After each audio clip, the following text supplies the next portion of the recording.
Hello there, friend, and welcome. I'm so glad you've joined me for another journey into the sleepy side of history. Whether it's the middle of the day or the witching hour where you are, I invite you to settle in, get cozy, and let my voice carry you gently off to dreamland. Before we begin, I'd love to know where in the world you're tuning in from and what time it is in your corner of the globe. Feel free to leave a comment and let me know. And if you enjoy floating off to sleep to the hushed tones of history, be sure to subscribe so you never miss an episode. Now, let's set the scene, shall we?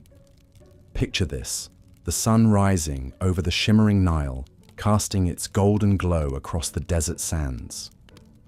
Farmers tend to lush fields along the riverbanks, while boats laden with goods drift lazily downstream. In the distance, the peaks of the Great Pyramids pierce the azure sky, standing eternal watch over the kingdom of the pharaohs. This is ancient Egypt, a civilization of wonder and might that endured for over 3,000 years. From the towering monuments of Giza to the glittering treasures of Tutankhamun's tomb, it's a world that has long captivated the imaginations of people across the globe.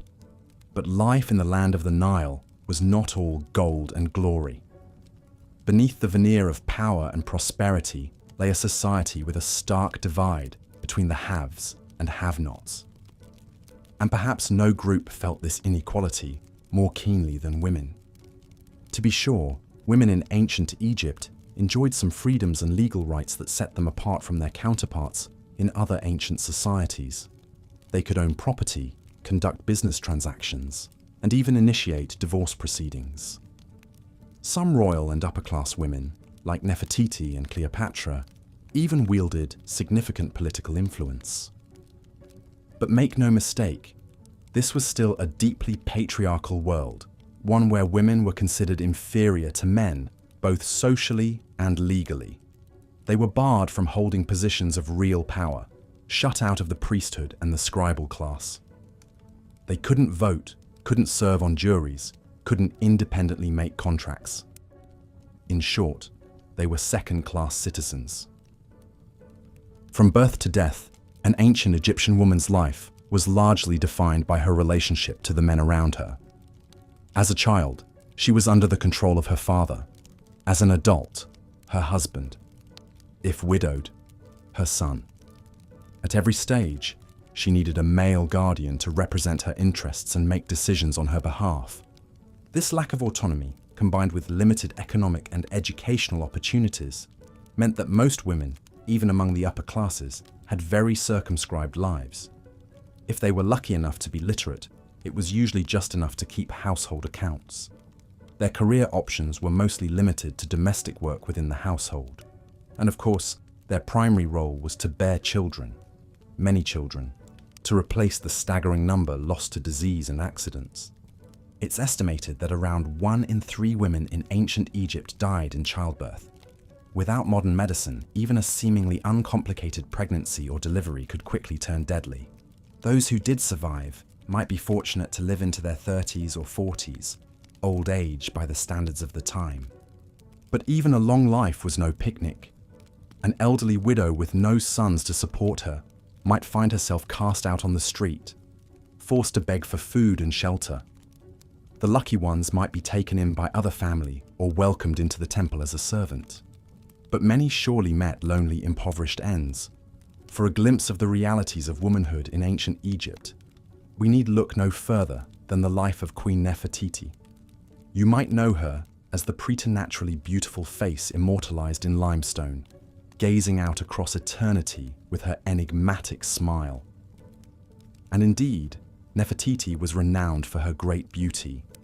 But as a woman, even a queen, her power was always contingent on the whims of the men around her. As the first wife of the pharaoh Akhenaten, Nefertiti enjoyed great influence and prestige. She was depicted alongside her husband with a frequency and on a scale unprecedented for a queen. Some scholars even argue that she may have ruled as a co-regent for a time. But when Akhenaten died, Nefertiti disappears abruptly from the historical record. Her images and inscriptions were obliterated, her name erased as if she had never existed.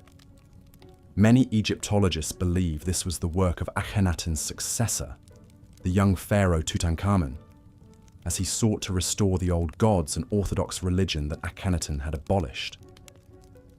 The lesson that even the most powerful woman was still, in the end, at the mercy of the men who controlled the kingdom. Of course, the vast majority of women in ancient Egypt were not royalty or even nobility. They were the farmers, weavers, bakers, and brewers who formed the backbone of the Egyptian economy. And for these women, daily life was full of unrelenting labor. Without access to education, most worked in and around the home, grinding grain, baking bread, brewing beer, spinning linen, and tending to children and animals. It was hot, dirty, exhausting work, the same back-breaking grind day after day with little rest or respite. Personal hygiene was another challenge in an age before indoor plumbing or sanitation. While the wealthy might enjoy the relative luxury of a limestone toilet seat and small bathing room, most Egyptians relieved themselves in chamber pots or in the river itself, an unsavory prospect given that the Nile was also the primary source of drinking water. Diseases like typhoid, cholera, and dysentery were rampant. Surviving to adulthood at all was an accomplishment in a time when up to half of all children died before the age of 5. Those who did reach maturity usually didn't have long to savor it. Archaeologists tell us that the average life expectancy for a woman in ancient Egypt was around 30 years old, assuming she was fortunate enough to survive the gauntlet of repeated pregnancies and childbirths. Childbearing usually began early and ended late. It wasn't uncommon for girls to be married off as young as 12 or 13, usually to a much older man. These age gaps could be significant, 20, even 30 years between husband and wife.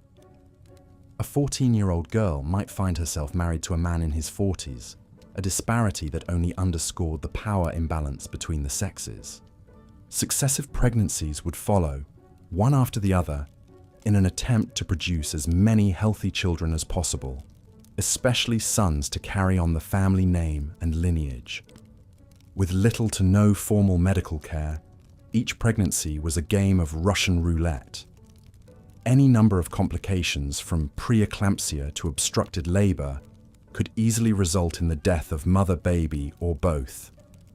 The ancient Egyptians did have some surprisingly advanced medical texts for the time, many of which have survived to the present day. The Ebers Papyrus, for example, is a 110-page scroll from around 1500 BCE that covers a wide range of medical conditions and treatments, from heart disease to depression to birth control. But as advanced as some of this knowledge was, it was still primarily focused on the treatment of men. Women's health issues, from menstrual disorders to breast cancer, received comparatively little attention. And of course, without antibiotics, antiseptics, or any real understanding of germs and hygiene, even the most skilled physician could do little to stem the tide of infectious diseases that cut down so many young mothers in their prime. Against this grim backdrop, it's all the more remarkable when we encounter women in ancient Egypt who managed to rise above their prescribed roles and leave a mark on history. Women like Merit Ptah, the first recorded female physician in the world. Merit Ptah lived around 2700 BCE, during the early period of the Old Kingdom. She bore the title Chief Physician and appears to have attended primarily to the needs of women at the royal court. While little is known about her life, her very existence testifies to the fact that at least some women in ancient Egypt were able to break through the gender barriers and achieve positions of skill and prestige. Ironically though, even as real Egyptian women struggled for basic freedoms and dignity, their idealized forms were being elevated to divine status in the official state religion. Goddesses like Isis, Hathor, Sekhmet, and Nut played vital roles in the Egyptian pantheon, reflecting different aspects of femininity: fertility and motherhood, love and beauty, wrath and warfare, creation and destruction. But here too, we see the double standard at play. While goddesses were venerated and temples built in their honor, mortal women were still excluded from the higher ranks of the priesthood. The loftiest religious role most women could hope to attain was that of a chantress, a kind of singer or musician who participated in temple ceremonies. But they were strictly segregated from the inner sanctums and the holiest of rites, which remain the exclusive domain of male priests. One of the few exceptions to this rule was Iset, chantress of Amun, during the 23rd dynasty of the Third Intermediate Period, around 800 BCE. Iset bore the grandiloquent title, Chief of the Harem of Amun, which, despite its lascivious connotations, actually referred to an order of priestesses dedicated to the god Amun. As one of Amun's chantresses, Iset would have sung and performed music during religious festivals and processions.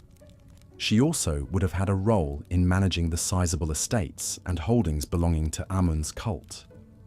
It was a rare position of some authority for a woman, but still ultimately subordinate to the male high priests. For royal and upper-class women, life may have been materially comfortable, but it was no less circumscribed by rigid gender expectations. Wives and mothers of the pharaoh might wield some degree of influence behind the scenes, but their power was always borrowed, never fully their own. Even mighty queens like Tai, Nefertiti, and Nefertari governed at the pleasure of their divine husbands, and could be summarily cast aside when they were no longer of use or interest. In 3,000 years of ancient Egyptian history, only a handful of women ever managed to rule as pharaohs in their own right, and even they did so only briefly and with varying degrees of success.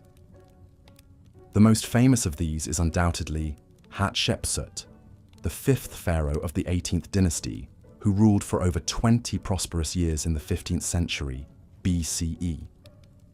The daughter of the great warrior pharaoh Thutmose III, Hatshepsut was never supposed to inherit the throne in her own right. But when her husband and half-brother Thutmose II died prematurely, leaving only an infant son to succeed him, Hatshepsut stepped into the breach, first as regent and then audaciously as pharaoh herself. To legitimize her reign, Hatshepsut set about systematically masculinizing her image. In statues and reliefs, she is depicted wearing the traditional pharaonic regalia, the crown, the false beard, even the shendi kilt.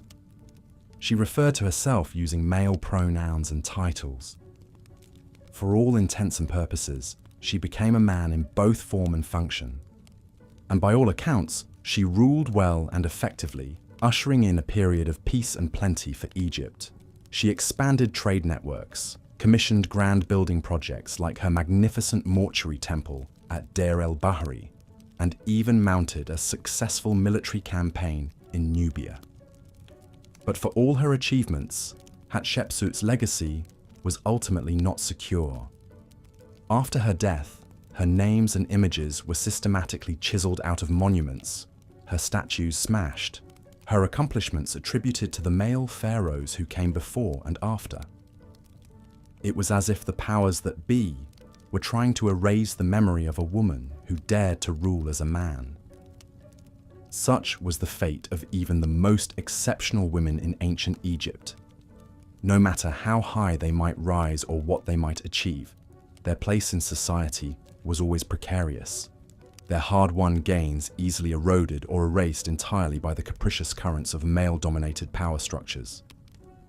As the sun sets over the Nile and the last embers of our story flicker and fade, it's hard not to feel a sense of melancholy for all the women of ancient Egypt whose lives were so constrained, whose potential was so blunted by the rigid hierarchies of their time. For every Nefertiti or Hatshepsut who managed to break the mold, how many thousands of anonymous women lived and died in obscurity, their hopes and dreams buried with them in the sand. But perhaps there is a glimmer of hope to be found in their stories as well. A reminder that even in the most oppressive of circumstances, the human spirit still yearns to be free, to stretch beyond the confines of the roles and expectations placed upon it. That women, then as now, have always found ways to resist, to persevere, to leave their mark, however subtle or fleeting. So let us remember the women of ancient Egypt, both the great and the small. Let us honor their struggles and their triumphs, their joys and their sorrows. And let us continue to work towards a world where every woman, no matter her station or circumstance, has the freedom and the power to shape her own destiny. And with that, my friend, we come to the end of our journey for tonight. I hope you've enjoyed this bit of armchair Egyptology and that you've managed to drift a bit closer to the land of Nod in the process. Until next time, I wish you the sweetest of dreams, filled perhaps with visions of golden barks and shining pyramids. Good night. Despite the challenges women faced, there were some extraordinary females who managed to make their mark on ancient Egyptian society against all odds. One such woman was Hatshepsut, the longest reigning female pharaoh in Egyptian history. Born into the royal family, Hatshepsut was never intended to rule in her own right. But when her husband and half-brother Thutmose II died young, leaving only an infant son as heir, Hatshepsut stepped up to serve as regent. Rather than fade into the background once her stepson came of age, Hatshepsut made a bold and unprecedented move. She declared herself pharaoh, taking on the full royal titulary and regalia. Depictions show her wearing the traditional false beard and male clothing of a king. She even went so far as to declare herself the daughter of the chief deity Amun, asserting divine legitimacy to rule. For over 20 prosperous years, Hatshepsut governed Egypt as pharaoh, not merely queen. She oversaw ambitious building projects, including her magnificent mortuary temple at Deir el-Bahri, with its elegant colonnades and towering cliffs. Expeditions to the fabled land of Punt brought back luxury goods and exotic wonders. Unlike many male rulers who focused on military campaigns, Hatshepsut's reign was characterized by peace, stability, and economic success.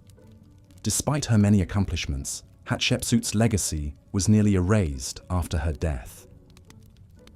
Her stepson and successor Thutmose III, perhaps resenting her power, had her name and image chiseled off monuments. For centuries, she was forgotten, reduced to a mere footnote in the grand arc of Egyptian history. But modern Egyptologists piece together her story from the scraps of history she left behind. It's a testament to Hatshepsut's tenacity and skill that she was able to rule successfully in a world where women were systematically denied political power. One can only imagine how many other women of ambition and intelligence were never given the chance to make their mark. Hatshepsut's tale is a reminder that even in the face of oppression, there will always be those who refuse to be constrained by the limitations placed upon them. Her reign was like a shimmering oasis in the desert, a brief respite from the unrelenting harshness of a world built for men. But for the vast majority of Egyptian women, life remained an endless cycle of domestic labor, childbearing, and subservience. From birth to death, they were at the mercy of the men in their lives. Fathers, husbands, brothers, sons. Their world was circumscribed by the walls of home and hut, their horizons limited to the daily grind of cooking, cleaning, and caregiving. Imagine for a moment the life of an ordinary Egyptian woman. Let's call her Nebet. She wakes before dawn to prepare breakfast for her husband and children. The house is soon filled with the scent of baking bread as she grinds the grain, kneads the dough, and stokes the fire. With the morning meal done, Nebet turns to her other chores. There's always mending to be done, torn clothing to patch, frayed baskets to repair. She draws water from the well, her strong arms straining as she hoists the heavy jug onto her shoulder. In the corner, a baby fusses, and she pauses her work to offer a breast. As the day grows hotter, Nebet joins the other women of the village down by the river to do the washing. They slap the wet clothes against the rocks, gossiping and laughing together as they work. For a moment, in the easy camaraderie of female company, Nebet almost forgets her troubles, but return to them she must. In the evening, footsore and weary, she prepares the evening meal. Her husband comes in from the fields, tired and hungry. Nebet serves him first, the choicest morsels, as a good wife should. She eats what's left, often with the children. There is no rest for Nebet, even when night falls. She is expected to be available to her husband, to submit to his desires regardless of her own wants or needs. Pregnancy is an ever-present possibility, and with it the spectre of death in childbed. This is the unending cycle of Nebet's life, from maiden to mother to crone. She ages before her time, her body worn out by hardship and toil. If she's lucky, her children, particularly her sons, will care for her in her twilight years. If not, she faces the prospect of destitution and abandonment. Nebet's story is the story of countless Egyptian women, their names and faces lost to history. They left no monuments, commanded no armies, wrote no great works of literature. But it was their unseen, unrecognized labor that sustained Egyptian civilization for millennia. In a society that deemed them lesser, they found ways to support each other, to carve out small spaces of agency and expression in a world that granted them little of either. As we contemplate these women's lives from the distance of centuries, it's easy to feel a sense of righteous anger at the injustice of it all. But perhaps we might also feel a sense of kinship, a recognition of the quiet courage it takes to endure in the face of adversity.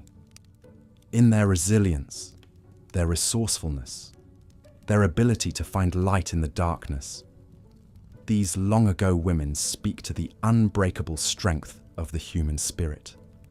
For all the grandeur of its temples and tombs, the true wonder of ancient Egypt lies in the lives of its ordinary people, the farmers and craftsmen, the servants and laborers, and yes, the women who toiled in obscurity to create a civilization that endures in memory to this day.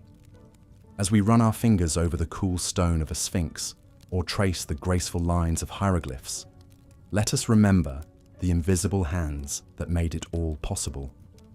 In honoring the women of ancient Egypt, we honor the women of every time and place who have carried on in the face of hardship, who have found ways to thrive in a world that too often sought to diminish them. Their story is a reminder that history is not just the tale of kings and conquerors, but of the everyday struggles and triumphs of ordinary people.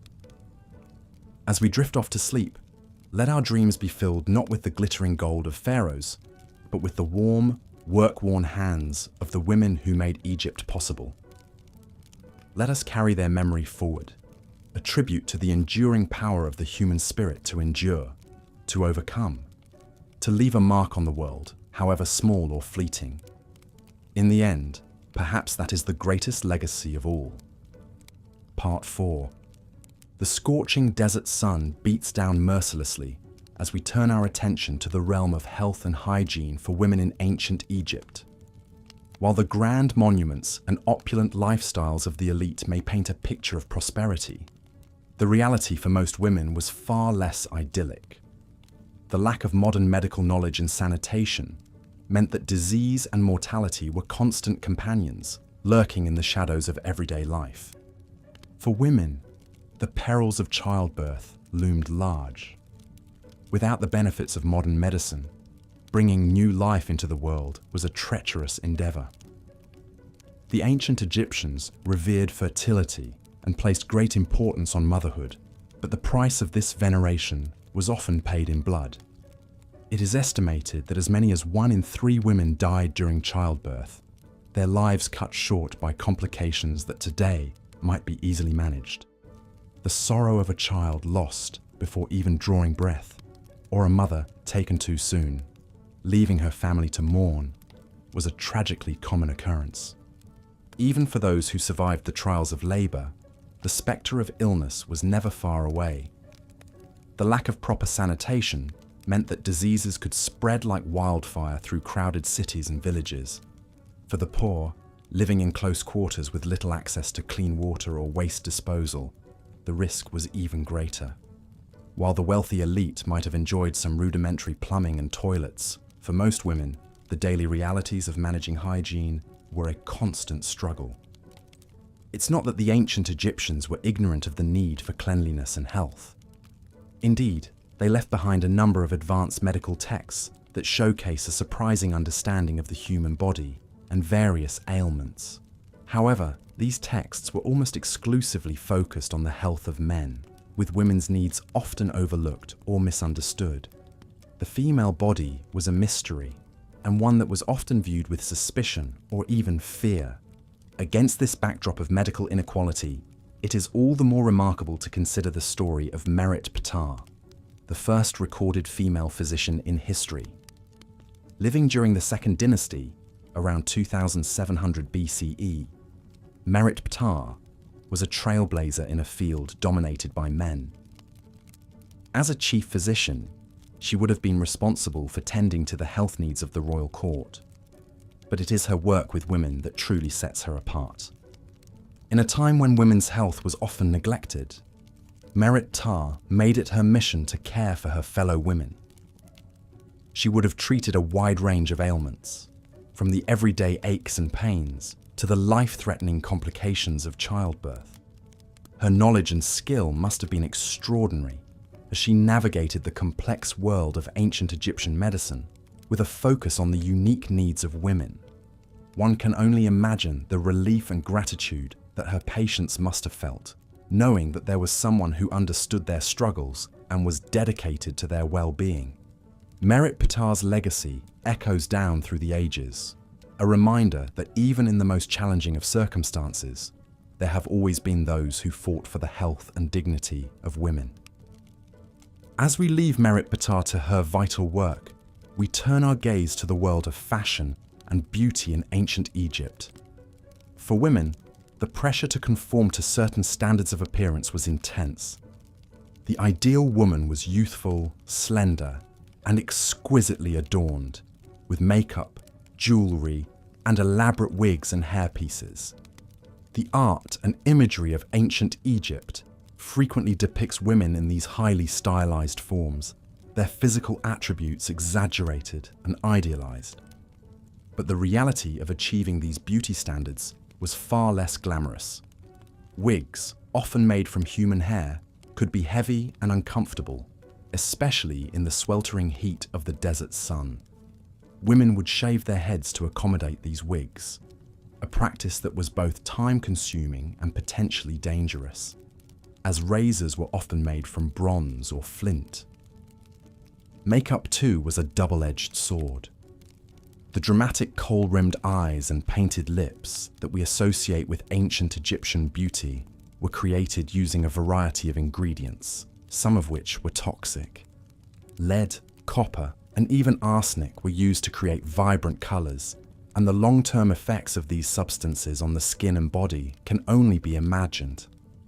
The pressure to maintain a youthful appearance was particularly intense, as aging was seen as a sign of decline and decay. Women would go to great lengths to preserve their youth, using a variety of creams, oils, and other concoctions to stave off the effects of time.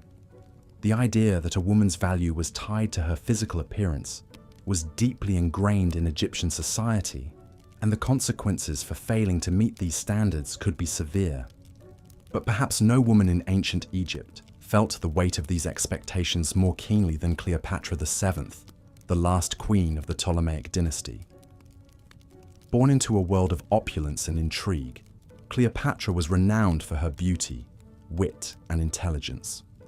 She used her physical charms as a tool of statecraft, famously seducing both Julius Caesar and Mark Antony in order to secure her position and protect her kingdom. But for all her power and influence, Cleopatra was still bound by the same beauty standards as other women of her time. She was known for her elaborate wigs, heavily kohled eyes, and exquisite jewelry, all of which were carefully crafted to create an image of allure and mystery. Her very name has become synonymous with a kind of timeless, exotic beauty. In the end, however, even Cleopatra could not escape the realities of life as a woman in ancient Egypt. Despite her many accomplishments, she is often remembered more for her appearance and her romantic entanglements than for her political acumen or leadership skills. Her story is a reminder of the ways in which women, even at the highest levels of society, were often reduced to their physical attributes and judged by their ability to conform to narrow standards of beauty. As we drift deeper into the world of ancient Egyptian women, we find ourselves in the realm of religion and spirituality. Here, too, we see glimpses of female power and influence, but always within the confines of a patriarchal system. Women were not excluded from religious life entirely, but their roles were often limited and circumscribed. The ancient Egyptian pantheon was populated by a vast array of deities, some of whom were female. Goddesses like Isis, Hathor, and Sekhmet were revered for their strength, fertility, and protectiveness, and their cults attracted devotees from all walks of life. Women would often call upon these goddesses for aid and comfort, particularly in matters related to childbirth and motherhood. But while these female deities were powerful in their own right, they were often seen as subordinate to their male counterparts. The chief gods of the Egyptian pantheon, Ra, Osiris, and Horus, were all male, and their stories and mythologies tended to center around their exploits and achievements. Female deities, by contrast, were often relegated to supporting roles. Their power derived from their relationships to male gods. This gender imbalance was reflected in the priesthood as well. While women could serve as priestesses in certain temples, their roles were often limited to secondary positions like chantress or singer. These women would participate in rituals and ceremonies, but they were not permitted to perform the most important rites or to hold positions of real authority within the temple hierarchy. There were some exceptions to this rule, however. One such example is the story of Iset, a chantress who served in the temple of Amun during the 20th dynasty. Iset was a woman of great talent and ambition, and she rose through the ranks of the temple hierarchy to become a divine adoratress, a position of significant influence and prestige. As a divine adoratress, Iset would have been responsible for performing important rituals and ceremonies in honor of the god Amun. She would have been a key figure in the religious life of the community, and her position would have afforded her a degree of wealth and status that was rare for women in ancient Egypt. But even as a divine adoratress, Iset was still subject to the limitations placed on women in Egyptian society. Her power was ultimately derived from her relationship to the god Amun, and her authority was always subject to the will of the male priests who outranked her. She may have been a trailblazer in her own right, but she was still operating within a system that placed women in a subordinate position. For most women in ancient Egypt, religious life was centered around the domestic sphere. They were expected to worship household deities related to fertility, childbirth, and family life, and their religious observances were often tied to their roles as wives and mothers. The idea of women as the keepers of domestic piety was deeply ingrained in Egyptian culture, and it reinforced the notion that a woman's primary purpose was to bear and raise children. As we leave the world of religion and spirituality, we find ourselves in the glittering realm of royalty and the ruling class. Here too, we see glimpses of female power and influence, but always within the confines of a patriarchal system. Women could, on rare occasions, ascend to the highest levels of power in ancient Egypt, but their authority was always contingent on their relationships to men. One of the most famous examples of a female ruler in ancient Egypt is Hatshepsut, who ruled as pharaoh during the 18th dynasty. Hatshepsut was a remarkable figure in many ways, a skilled politician, a shrewd diplomat, and a successful military leader. But what makes her story truly extraordinary is the fact that she was able to rule at all, given the deeply entrenched gender norms of Egyptian society. Hatshepsut came to power as a regent for her young stepson, Thutmose III, after the death of her husband, Thutmose II. But rather than simply serving as a placeholder until Thutmose III came of age, Hatshepsut took on the full powers and trappings of kingship, even going so far as to depict herself in male clothing and with a false beard in official artwork. For more than 2 decades, Hatshepsut ruled Egypt as pharaoh, overseeing a period of great prosperity and artistic achievement. She commissioned grand building projects, expanded trade networks, and led successful military campaigns. By all accounts, she was a capable and effective leader, and her reign was marked by stability and growth. But despite her many accomplishments, Hatshepsut's legacy was ultimately shaped by the fact that she was a woman in a man's world.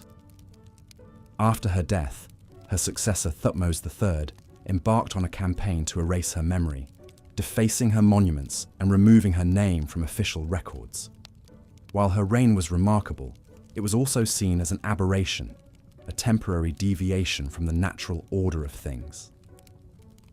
Hatshepsut's story is a reminder of the ways in which women in ancient Egypt, even at the highest levels of society, were always subject to the whims and expectations of men.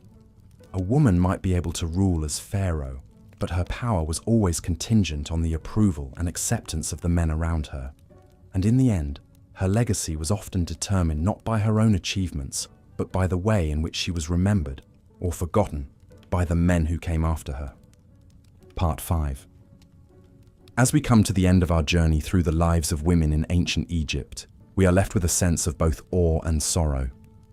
The women we have encountered, from the humble village dweller to the mighty queen, were remarkable in their resilience, their strength, and their ability to carve out a place for themselves in a world that was often hostile to their very existence.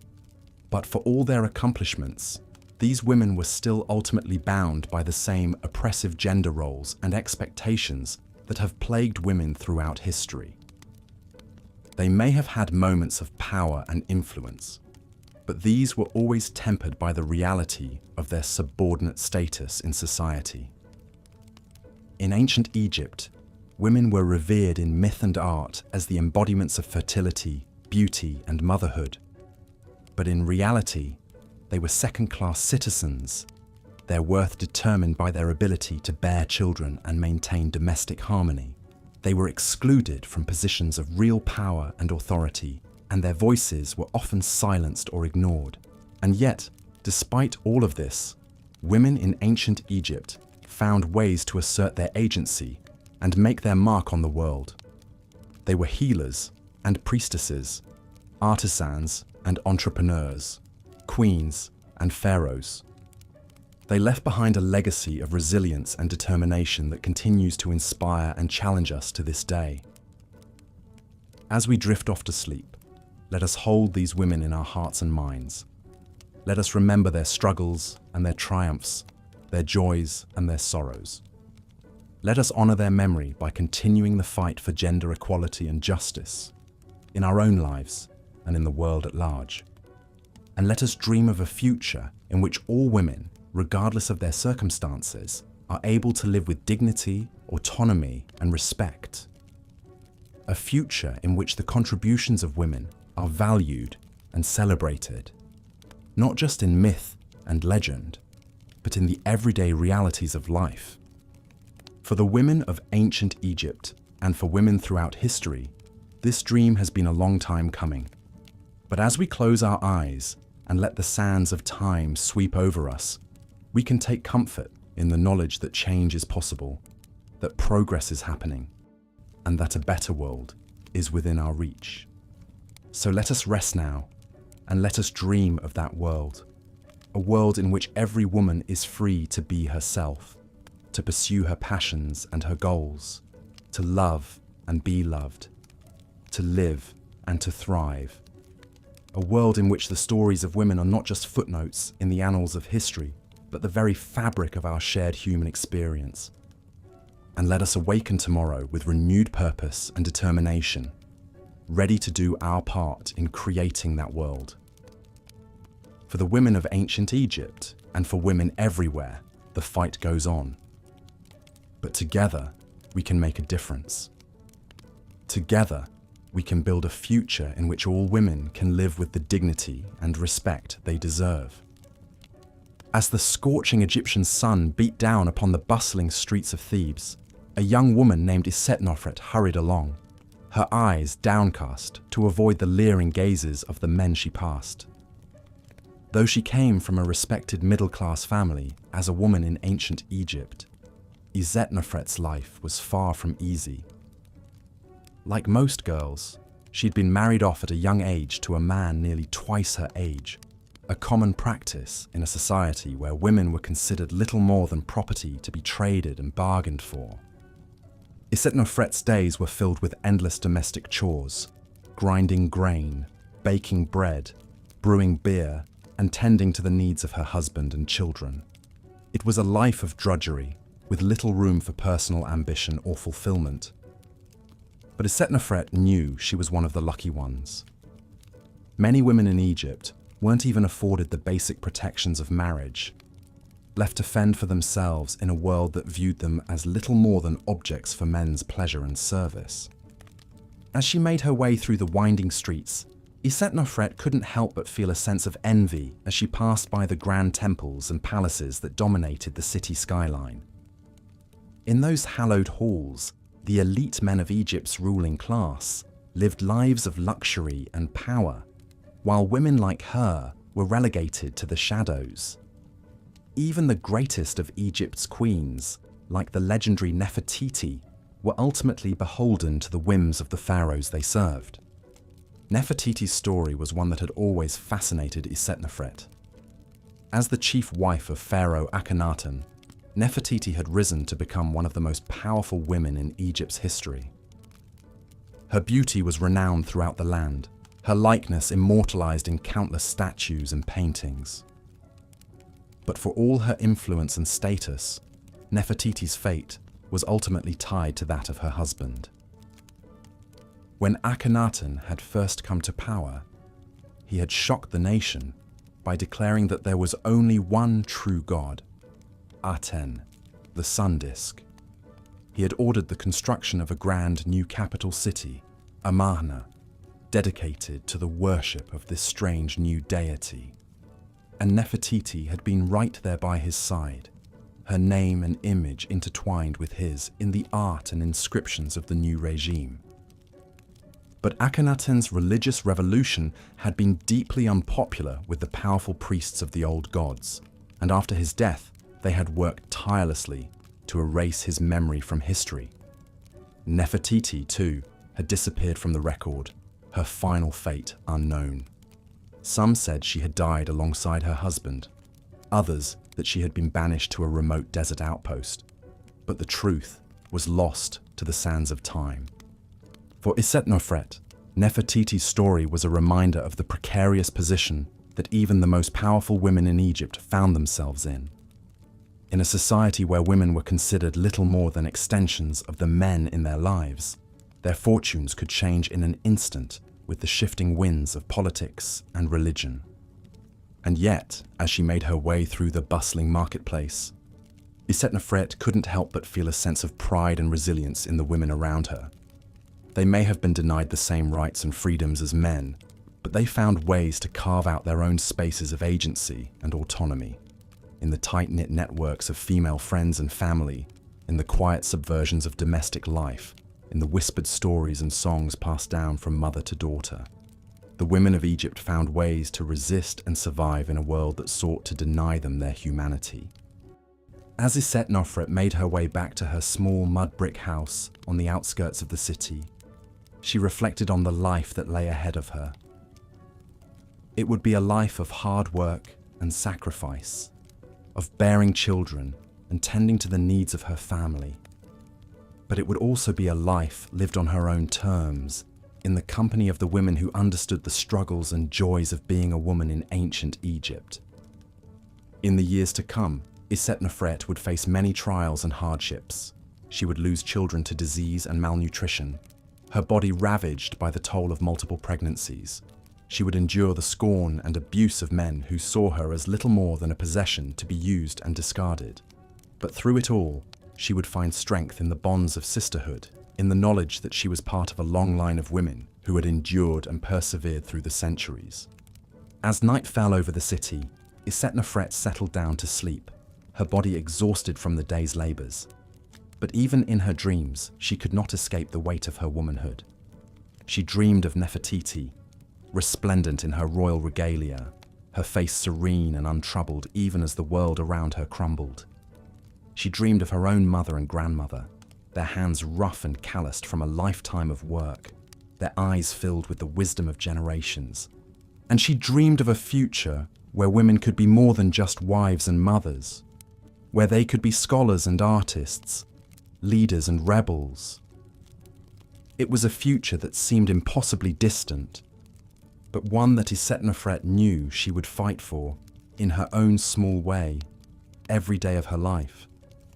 As the first rays of the sun began to peek over the horizon, Isetnofret stirred from her slumber, ready to face another day in the unforgiving world of ancient Egypt. She knew that the road ahead would be long and difficult, that there would be moments of despair and hopelessness. But she also knew that she was not alone, that she was part of a sisterhood that stretched back through the ages, a bond that could never be broken. And so, with a heart full of courage and determination, Isetnofret stepped out into the dawning light, ready to take on whatever challenges the day might bring.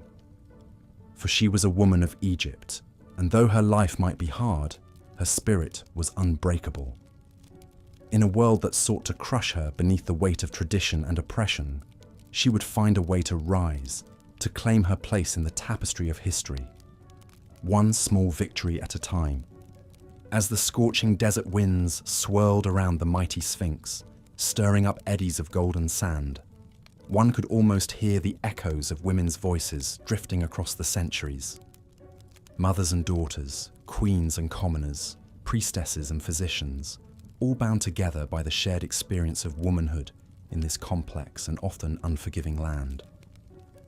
For you see, while Egypt is renowned for its majestic monuments and staggering feats of engineering that have endured for millennia, the lives of its women were often as fleeting and fragile as the lotus blossoms that grace the tranquil pools of the pharaoh's gardens.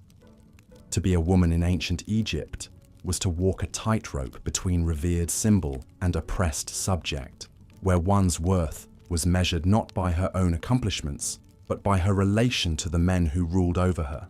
From birth to death, an Egyptian woman's life was a tapestry woven with the threads of subjugation, her fate determined by the whims of fathers, husbands, and sons. Girlhood was but a brief prelude to the heavy responsibilities of adulthood, with most girls married off by the tender age of 12 to men often twice their age. Childhood was a luxury few could afford, as young girls were quickly thrust into the roles of wife and mother, their days consumed by the endless cycle of domestic chores and childbearing. For women in ancient Egypt, the spectre of death loomed large over the joys and trials of motherhood. With little understanding of the intricacies of the female body and rudimentary medical knowledge, childbirth was a perilous endeavor that claimed the lives of countless women. It is estimated that as many as 1 in 3 women perished in the throes of labor, their lives cut short by the very act of bringing new life into the world. Even for those who survived the ordeal of childbirth, the hardships of motherhood were far from over.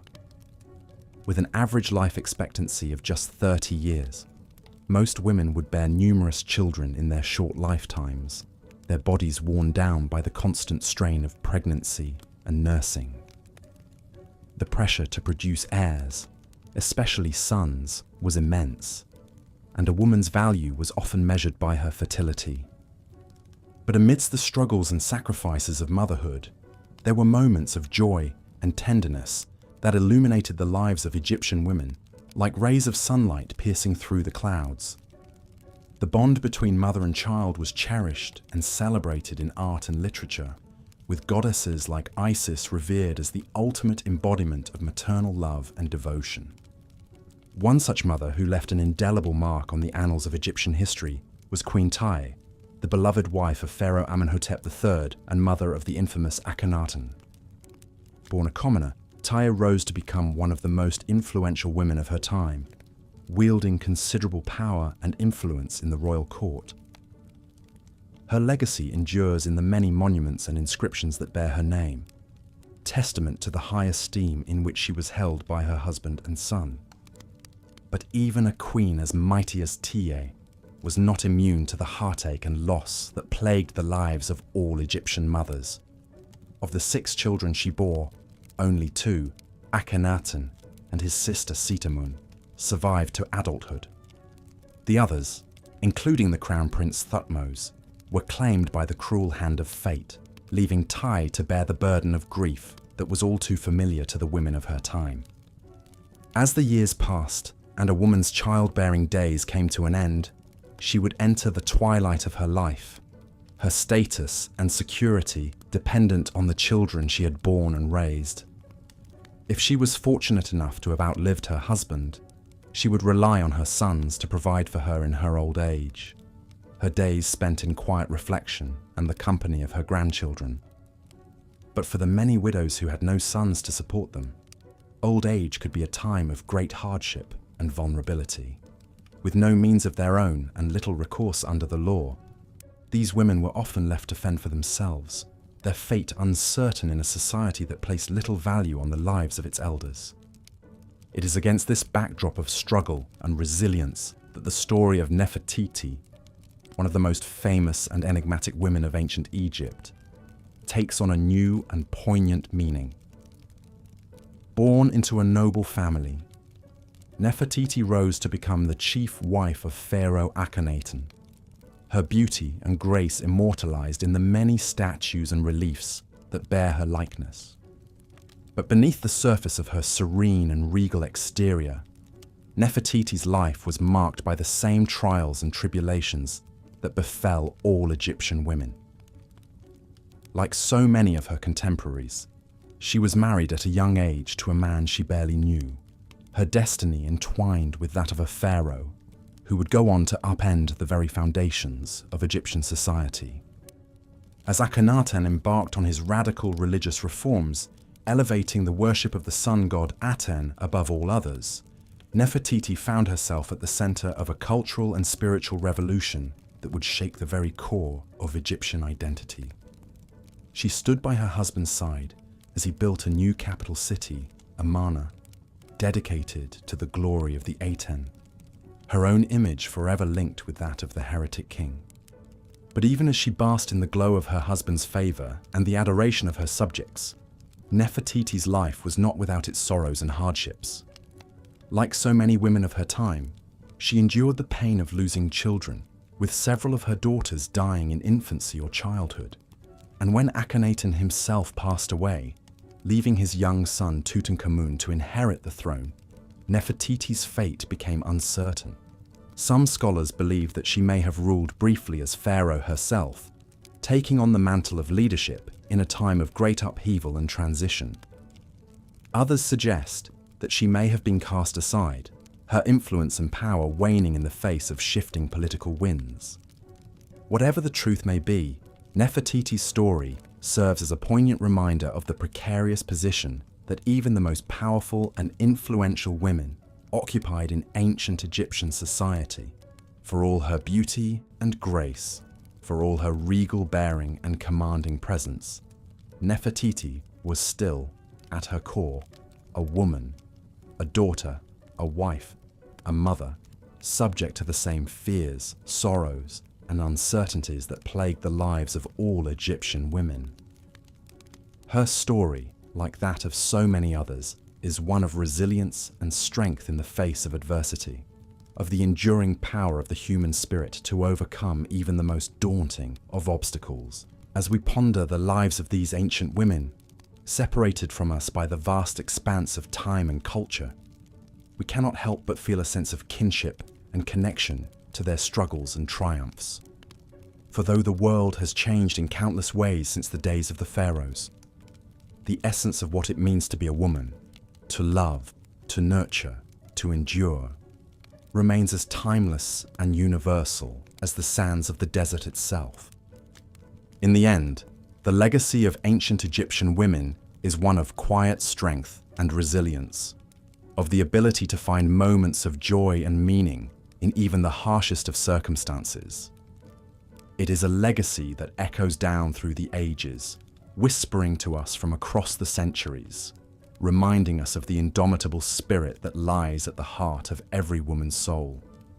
So let us pause for a moment in the stillness of the night to honor the memory of these ancient sisters, the mothers and daughters, the queens and commoners, the priestesses and physicians, who lived and loved and struggled and triumphed in a world so different from our own, yet so achingly familiar in its human complexities. Let us remember their names, their faces, their stories, not as distant figures of myth and legend, but as flesh and blood women who lived and breathed and left their mark upon the world.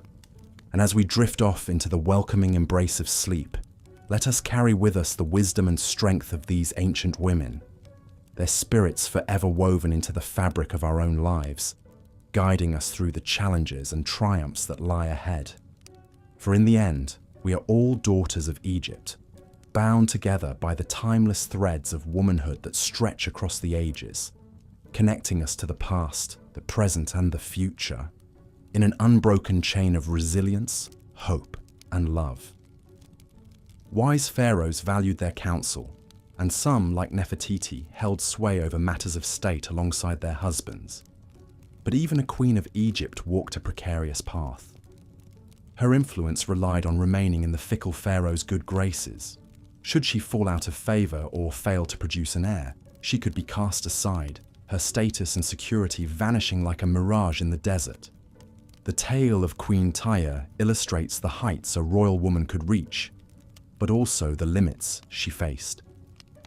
As the great royal wife of Amenhotep III, Tyre was one of the most powerful women of her time. Her husband so adored her that he built her a lavish palace and erected monuments in her honor. Tyre's name appeared alongside Amenhotep's in official decrees, and she corresponded with foreign rulers, a rare privilege for a queen. Yet for all her influence, Tyre was still beholden to her spouse. When Amenhotep III died after a 38-year reign, she found her sway much diminished. Her son, the eccentric Akhenaten, supplanted her and embarked on a religious revolution that upended centuries of tradition. He moved the capital to a remote desert site and devoted himself to the worship of Aten, the sun disk, spurning the old gods. His queen Nefertiti joined him in this grand experiment. Tyre seemingly had little choice but to quietly endure these upheavals in her twilight years. For even a queen as formidable as she could not openly defy the new pharaoh. The patriarchal system constrained her agency. It's telling that Tyre, this shrewd stateswoman who helped rule Egypt at the peak of its power, is best remembered today simply as a king's wife and king's mother. Her own legacy is overshadowed by the men she supported.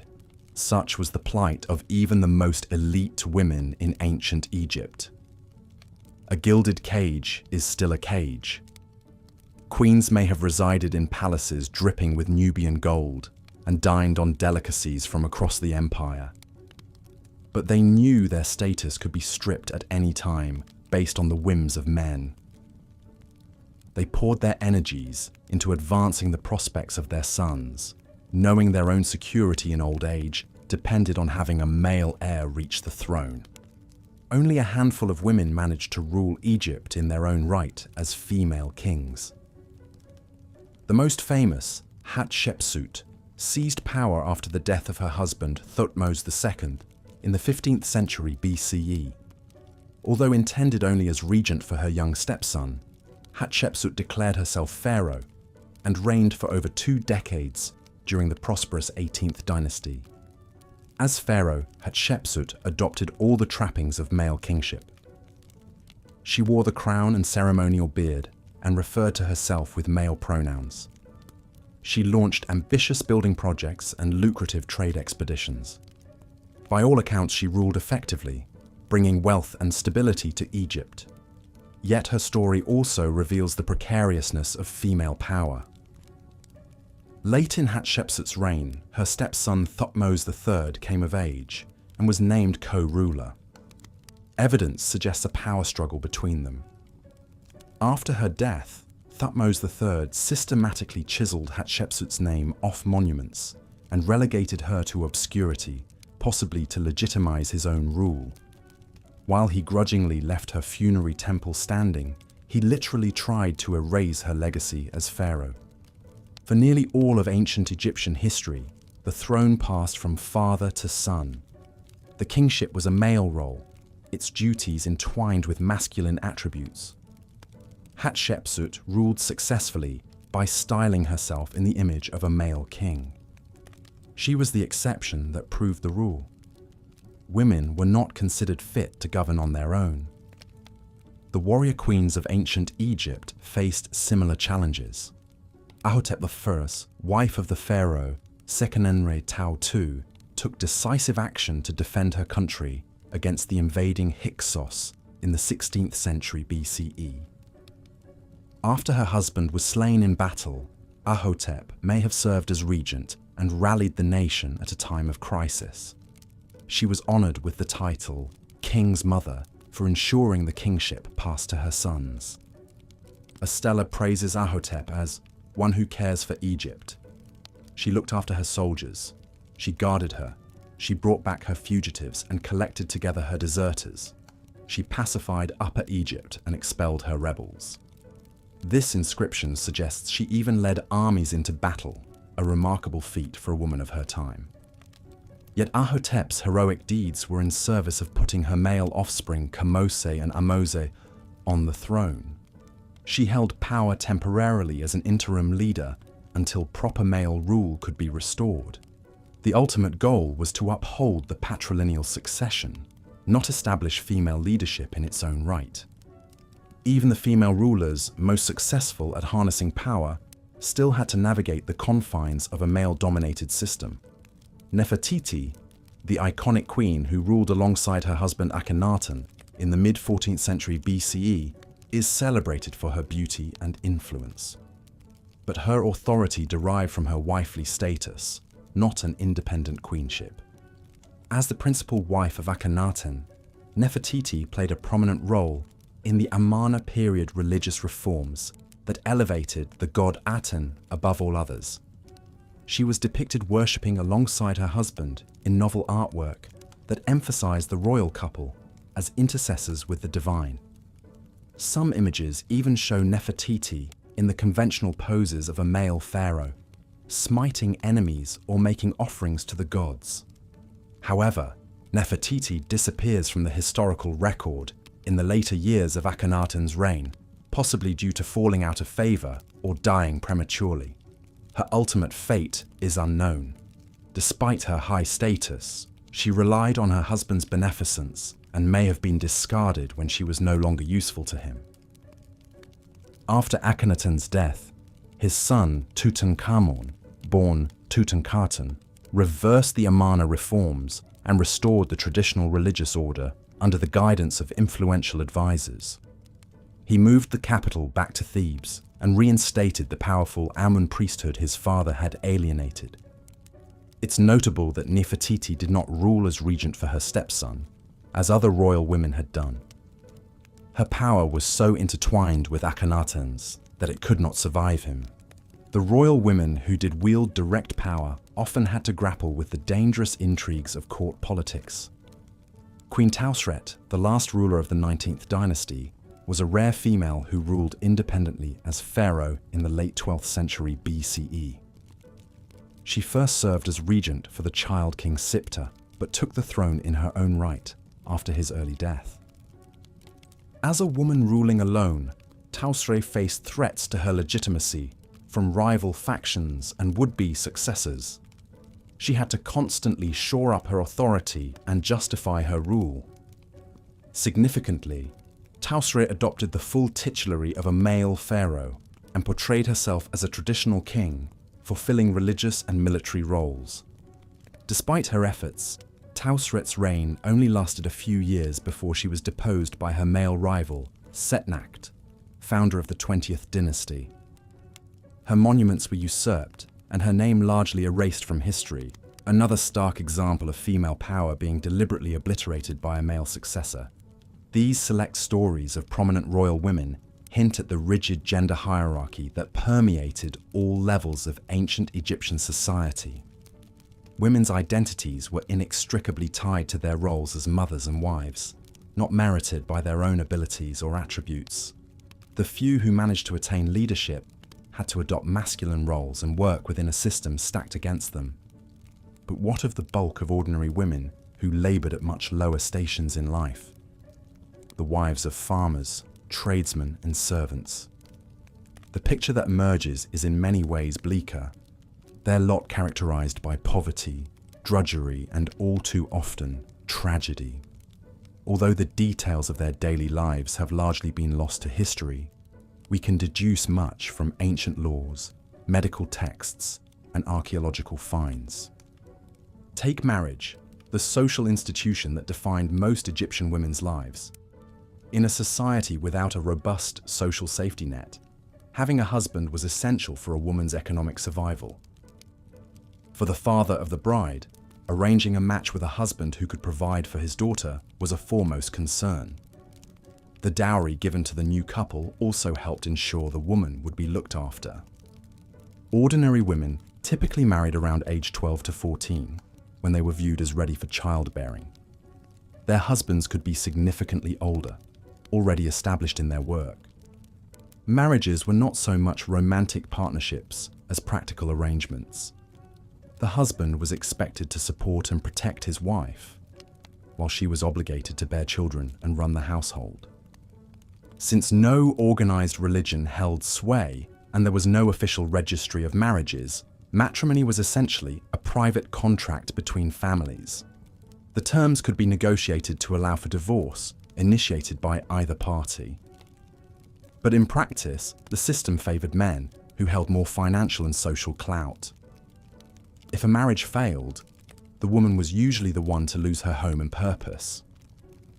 For a woman to initiate divorce, she needed strong justification such as abuse, adultery, or lack of financial support, and the backing of male relatives who would take her in. A man could divorce his wife far more easily, sometimes on a mere whim. The most a woman could generally hope for was the return of her dowry so she could remarry or live independently. This imbalance put immense pressure on women to be attractive, deferential spouses who upheld domestic harmony at all costs. The stakes were high in a world where a failed marriage could consign a woman to destitution. Many must have endured unhappy unions simply to preserve their precarious position. With marriage came the expectation of many pregnancies to ensure the survival of at least some offspring into adulthood. Childbirth was extremely perilous in an era before modern medicine. By some estimates, as many as 1 in 3 women ultimately died from complications related to pregnancy and delivery. The cemeteries of ancient Egypt hold the remains of countless young mothers. Surviving childbirth was no guarantee of longevity. The average life expectancy was around 35 years, though some lived into their 60s or 70s if they were particularly fortunate. Women who outlived their husbands had to hope their grown children, especially sons, would support them. The elderly childless risked being reduced to begging. Households were multi-generational, with grandparents, parents, and children residing together. Younger women did the bulk of strenuous housework, grinding grain, baking bread, brewing beer, spinning flax into linen, tending the hearth. Archaeologists have found skeletal evidence of the toll this repetitive labor took on their bodies. In poorer homes, cramped living conditions, lack of sanitation, and contaminated food and water meant illness was rife. Parasitic diseases like schistosomiasis and malaria afflicted the populace, along with bacterial infections. Although Egyptian physicians developed some sophisticated medical techniques, their understanding was still limited, and many of their cures were ineffective. Women were all but barred from gaining an education or entering the elite professions of scribe, priest, or government official. When boys reached adolescence, they would go off to learn a trade, while girls stayed home to be molded into good wives under their mother's tutelage. The female realm was a small, circumscribed one, passed down the generations. Although some women worked outside the home in jobs like maidservant, nursemaid, dancer, or musician, they labored at the fringes of society. There is scant evidence of women working as the artisans and craftsmen who were the backbone of the Egyptian economy. The sculptors, carpenters, potters, metalsmiths, and jewelers producing the great civilization's material culture. One of the few ways for a woman to gain status was as a priestess, participating in the rituals of the temple cults. Yet this role too was subordinate to the male priests who presided over the most sacred rites.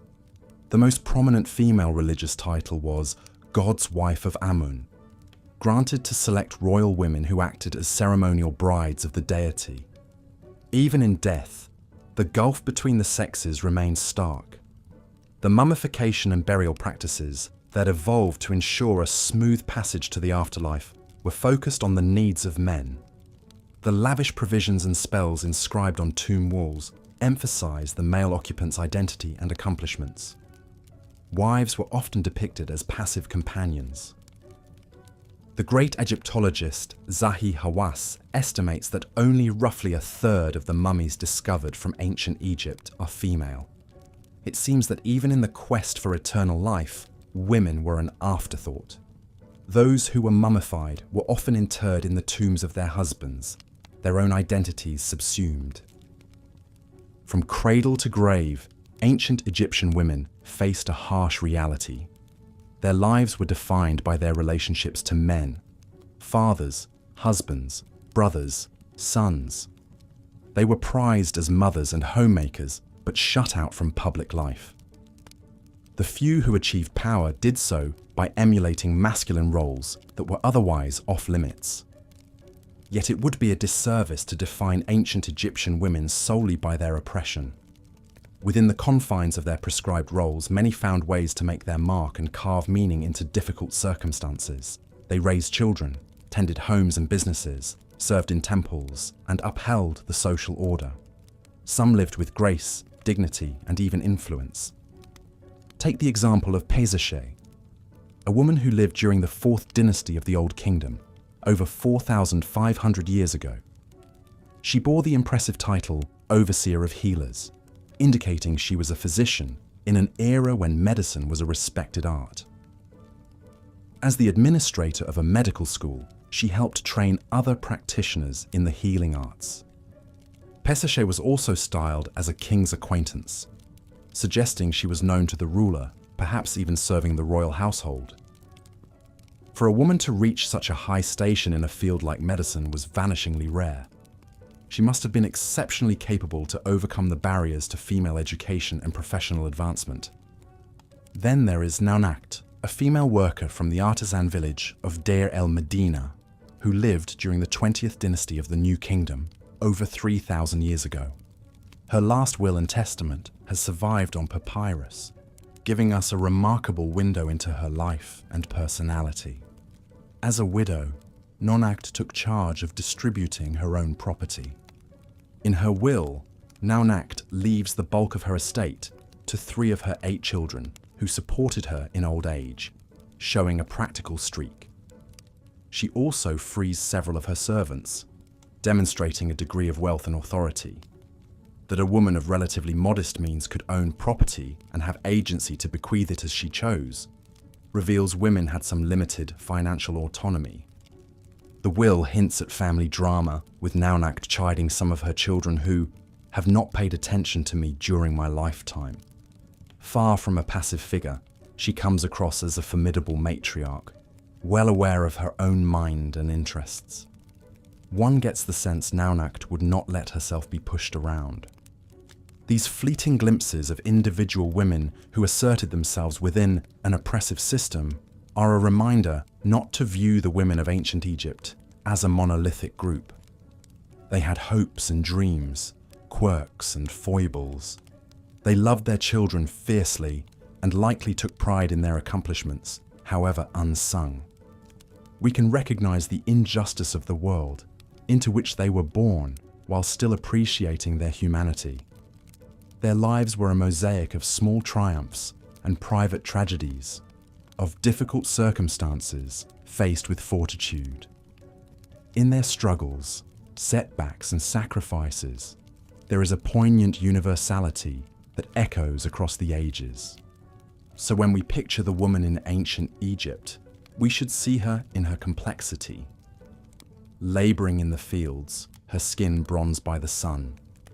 Presenting offerings to household gods, her heart full of unspoken prayers.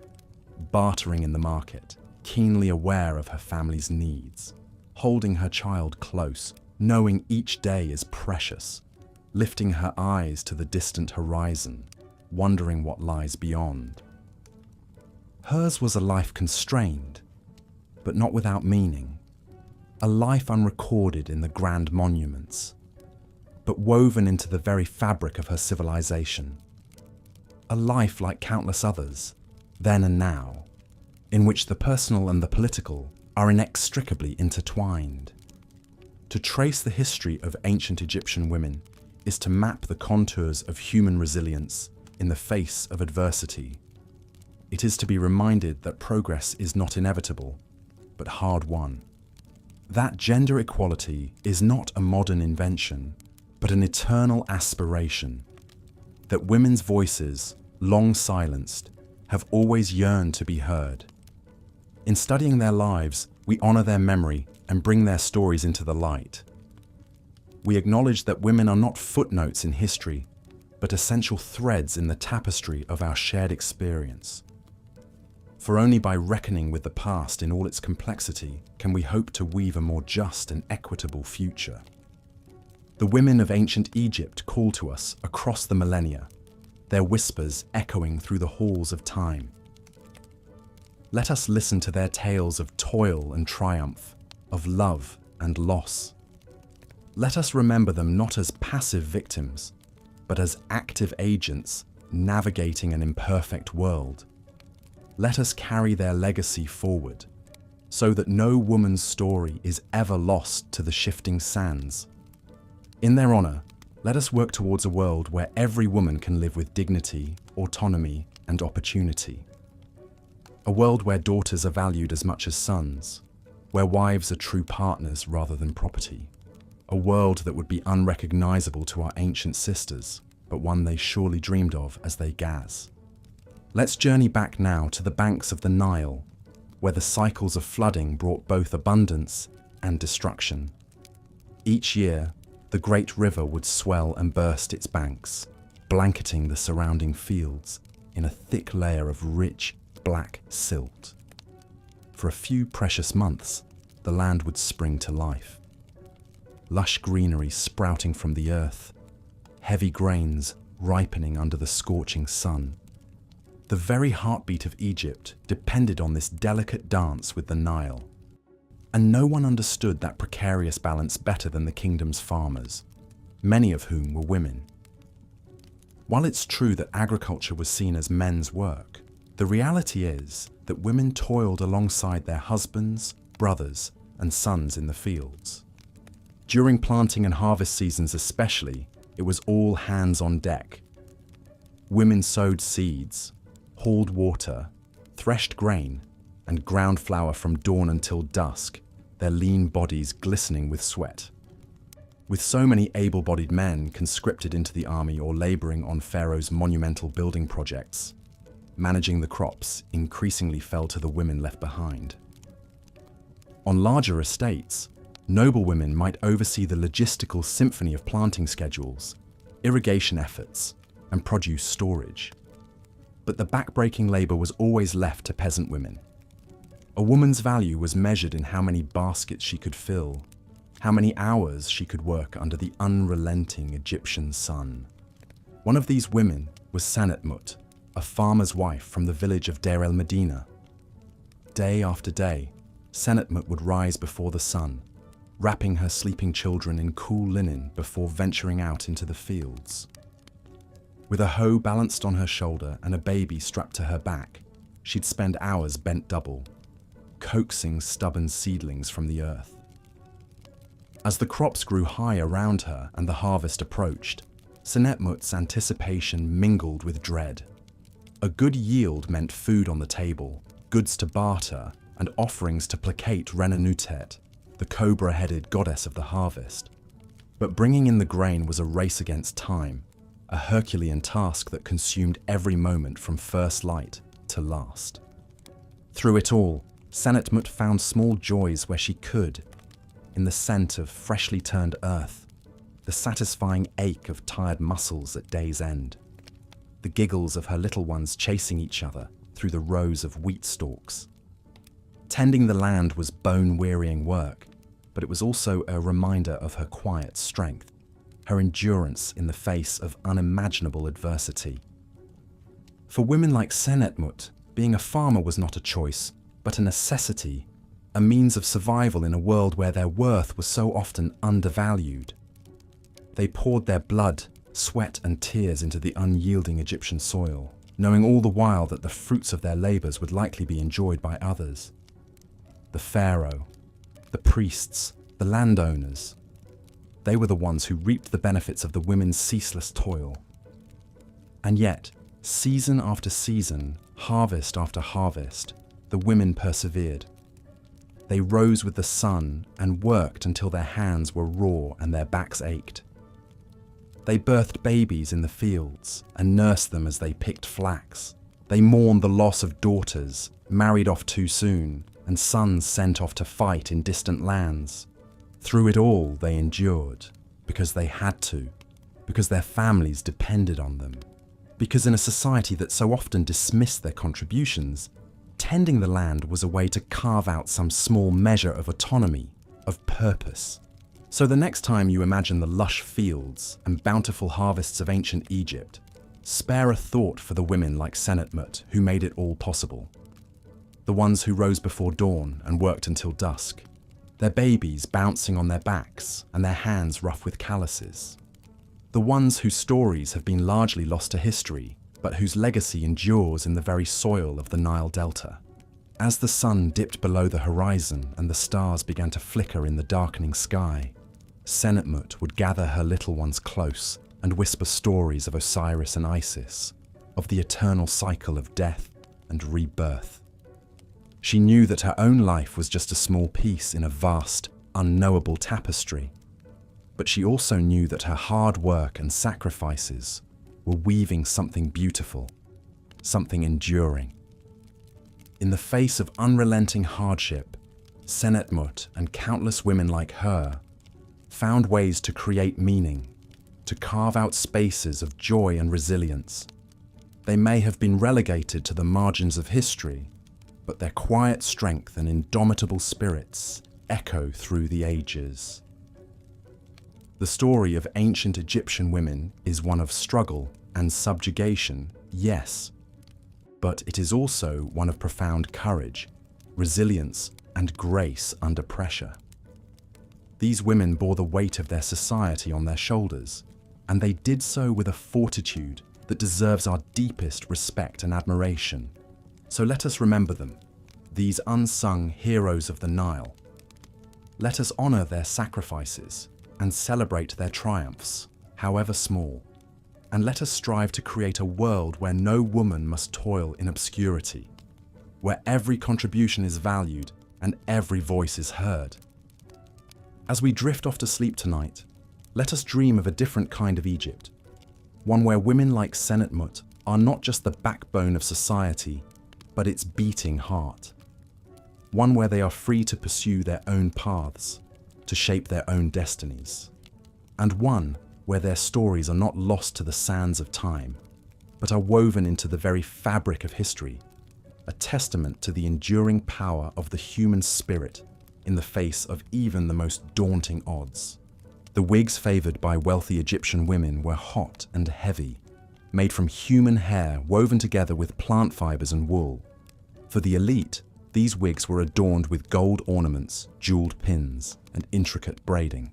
While stunning to behold, they were cumbersome to wear, trapping heat against the scalp and straining the neck with their weight. Imagine the wife of a high-ranking scribe preparing for a banquet at the palace of the pharaoh.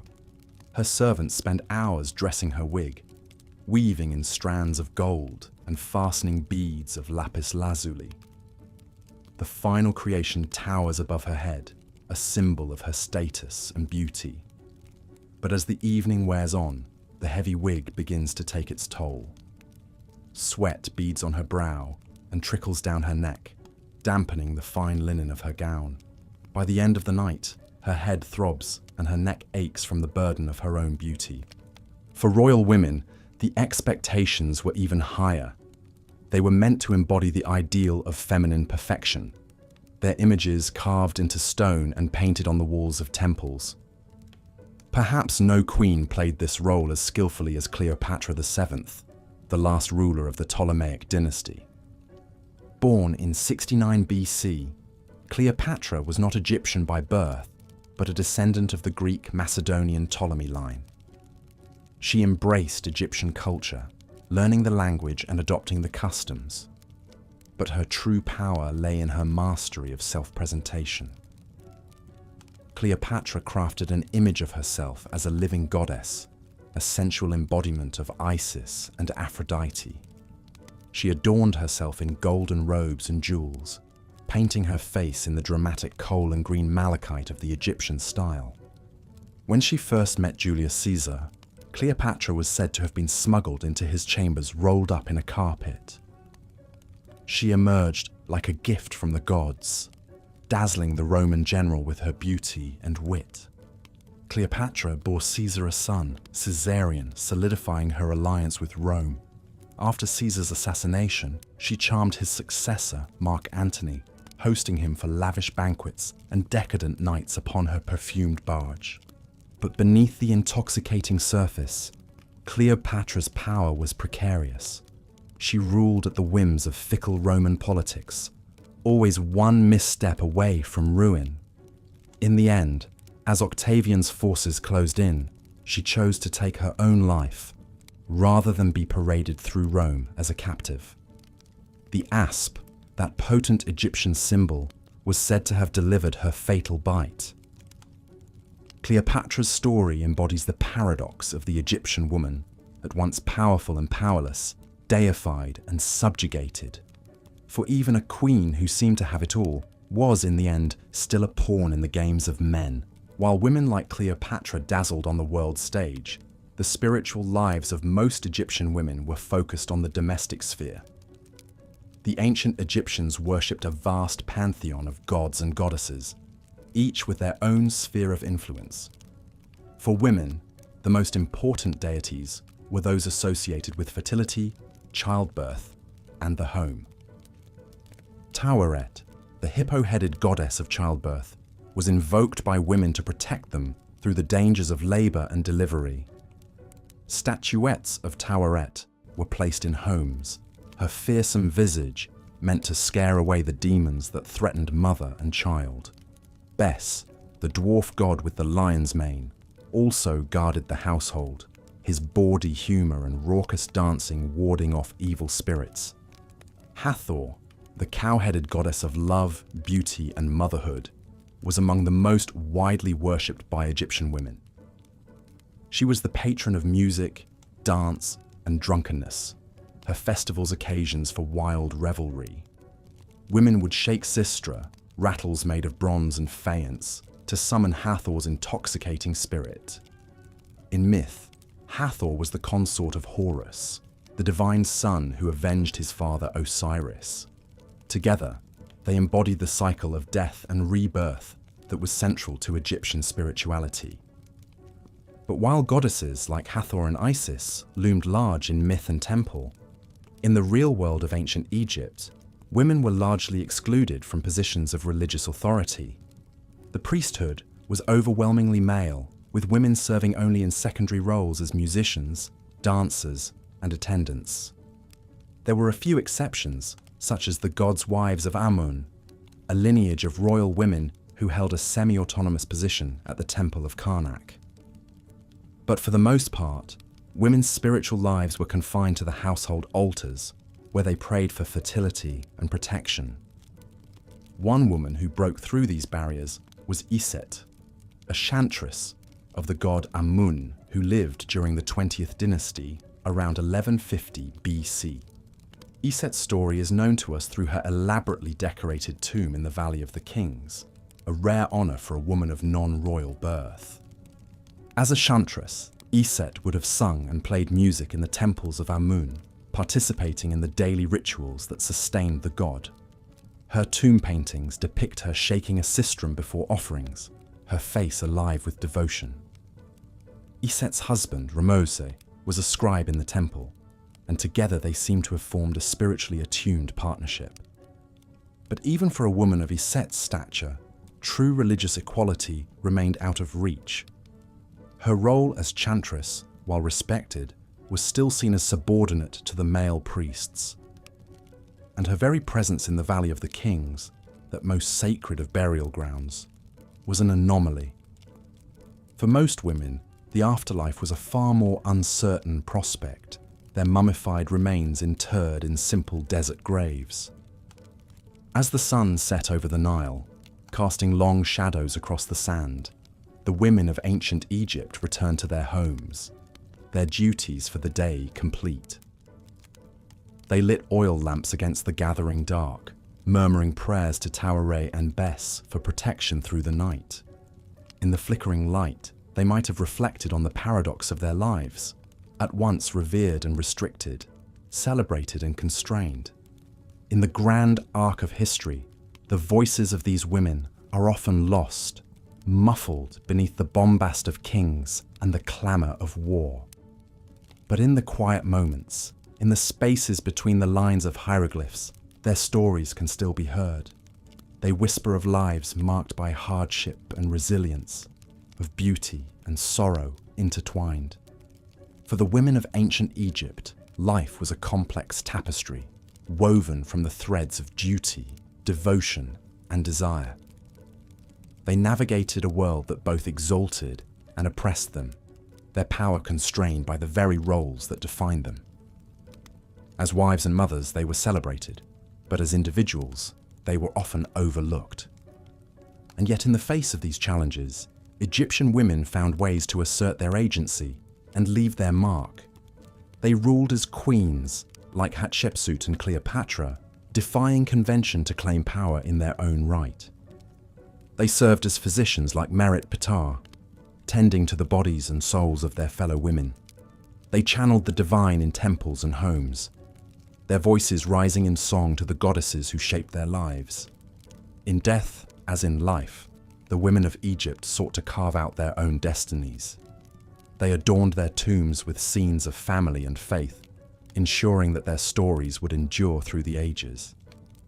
And in doing so, they left us a legacy, a reminder that even in the darkest of times, the human spirit has the power to endure and to inspire. As we look back across the millennia, it is easy to be dazzled by the grandeur of ancient Egypt, the towering pyramids, the golden treasures, the mummies preserved in silent repose. But it is in the lives of the people, the men and women who toiled and dreamed beneath the desert sun, that we find the true heart of this civilization. And in the stories of the women of Egypt, we find a testament to the enduring power of resilience and hope. For though their lives were often marked by struggle and sorrow, they found ways to create beauty and meaning in the face of adversity. They loved and laughed, dreamed and dared, even as the world sought to constrain them. In the end, perhaps this is the greatest lesson we can learn from the women of ancient Egypt, that even in the darkest of times, the light of the human spirit can still shine through. That, in the face of oppression and injustice, courage and compassion can still take root and flourish. And so, As we drift off to sleep, let us dream of these women, their faces illuminated by the glow of oil lamps, their voices rising in song to the goddesses of the Nile. Let us honor their struggles and celebrate their triumphs, and in doing so, find inspiration for our own lives. For in the end, the story of ancient Egypt is not just a story of kings and conquest, of pyramids and gold. It is a story of people, of the men and women who lived and loved, struggled and dreamed beneath the eternal sun. And in the lives of the women of Egypt, we find a powerful reminder of the resilience and strength that lies within us all. As the night deepens and the stars wheel overhead, we can imagine the spirits of these women watching over us, their wisdom echoing through the ages. And in their stories, we can find the courage to face our own challenges, to rise above the limitations that seek to define us. So let us give thanks for the women of ancient Egypt, for their courage, their compassion, and their enduring legacy.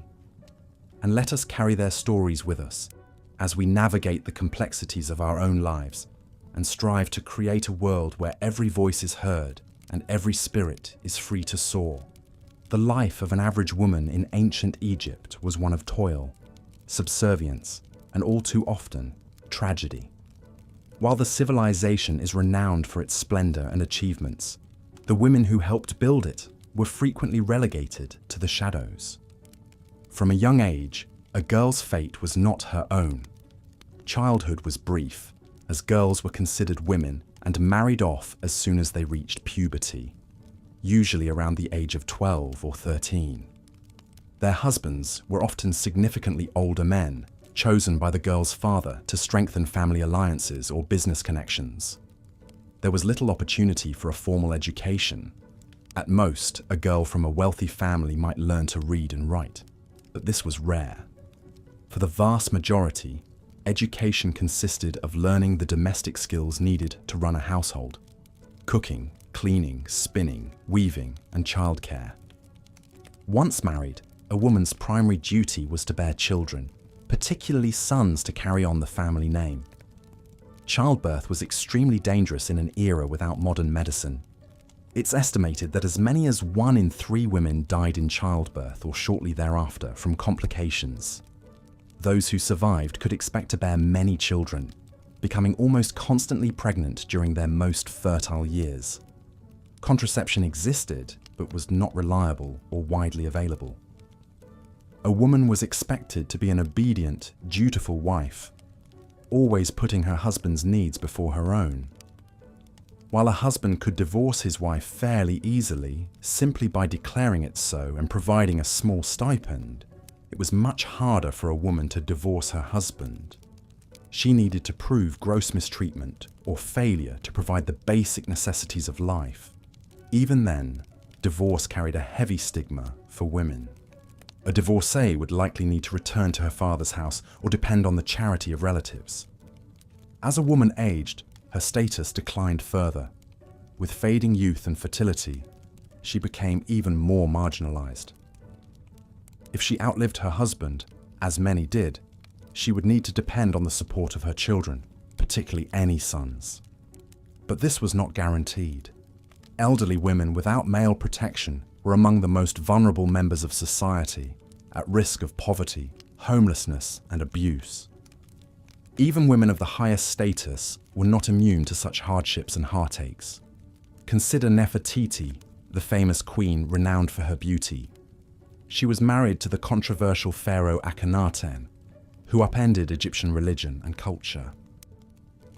While Nefertiti's beauty and influence are legendary, her life was far from easy. She and Akhenaten had 6 daughters, but no surviving sons. In a bid to secure the succession, Akhenaten married 2 of his daughters, fathering future pharaoh Tutankhamun with one of them. Nefertiti disappeared from the historical record around this time, leading to speculation that she fell out of favor or even died. Despite her status, she was still subject to the whims of her husband and the pressures of producing a male heir. The life of an Egyptian woman was quite literally backbreaking labor. Cooking was time-consuming, done over open fires with heavy clay pots. Bread, the staple of the Egyptian diet, had to be baked fresh daily. This meant hours of toil grinding grain, kneading dough, and tending the fire. Water had to be hauled from the Nile for cooking, washing, and drinking. Clothes and linens were washed by hand in the river, then laid out to dry in the scorching sun. Spinning, weaving, and sewing consumed much of a woman's day. Linen, woven from flax, was the primary textile. Every stage of its production required intense manual labor, from harvesting and processing the flax plants, to spinning the fibers into thread, to weaving the thread into fabric on a loom. An average outfit could take weeks or even months to produce. Again, this burden fell almost entirely on women. Childcare was also the mother's responsibility. With an average family size of 5 or more children, this was no small task. Children were often carried on the mother's back while she worked. Older daughters would be tasked with helping care for their younger siblings. The cycle of domestic drudgery was passed down from mother to daughter, generation after generation. For all her toil, a woman had shockingly little to show for it. Any property or wealth she possessed came from her husband or father. She could not enter contracts or represent herself in legal matters without a male guardian. The fields she helped tend, the textiles she labored over, the children she bore, none of it was truly her own. In this unforgiving world, the spectre of disease and death was never far. With limited medical knowledge, even minor injuries and illnesses could be life-threatening. Infection, malnutrition, parasites, and communicable diseases ran rampant, particularly among the lower classes living in crowded, unsanitary conditions. Wealthier households had some rudimentary plumbing and sanitation, such as limestone toilet seats and copper piping. But for most, poor hygiene was an inescapable fact of life. Waste was disposed of in open pits or in the streets. The Nile, though worshipped as the giver of life, was also a source of deadly waterborne diseases. There were some advanced medical texts for the time, such as the Ebers Papyrus and the Edwin Smith Papyrus, which contained treatments for a variety of ailments. But these focused mainly on the illnesses of men, particularly wounds and bone fractures that might befall soldiers or laborers. Women's health was largely neglected, seen as mysterious and unclean. In this context, the story of Merit Ptah is all the more remarkable. She was the first recorded woman physician in history, practicing medicine in ancient Egypt around 2700 BCE. As a chief physician, Merit Ptah would have tended to the ailments of the royal court and the wealthy elite. But she also cared for women during pregnancy and childbirth, likely saving many lives with her knowledge and skill. For a woman to rise to such a position was exceedingly rare. Medicine, like most other professions, was dominated by men. The fact that Merit Ptah's accomplishments were recorded at all is testament to the respect she must have commanded in a world where women were so often overlooked. But for the vast majority of Egyptian women, life remained a struggle for survival, not achievement. The oppressive heat of the desert sun bore down on them as they hauled water, tended crops, ground grain, and wove cloth. Sweat trickled down their faces, streaking the coal and malachite that lined their eyes. Makeup was a constant in the life of an Egyptian woman, a mask she was expected to wear. The pressure to conform to idealized standards of beauty was immense. Cosmetics were seen as essential not just for aesthetics, but for spirituality and even health. A bare face was considered slovenly, uncouth. Eyebrows were heavily lined, elongated, and extended to the temples in a dramatic almond shape. Kohl, a black powder made from ground minerals, was liberally applied around the eyes. Green malachite shadow was also popular. Cheeks and lips were reddened with ochre blush and pigments.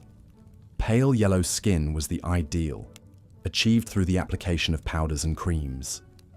This mask of perfection was not just for the living. Even in death, women were expected to maintain the illusion of ageless beauty.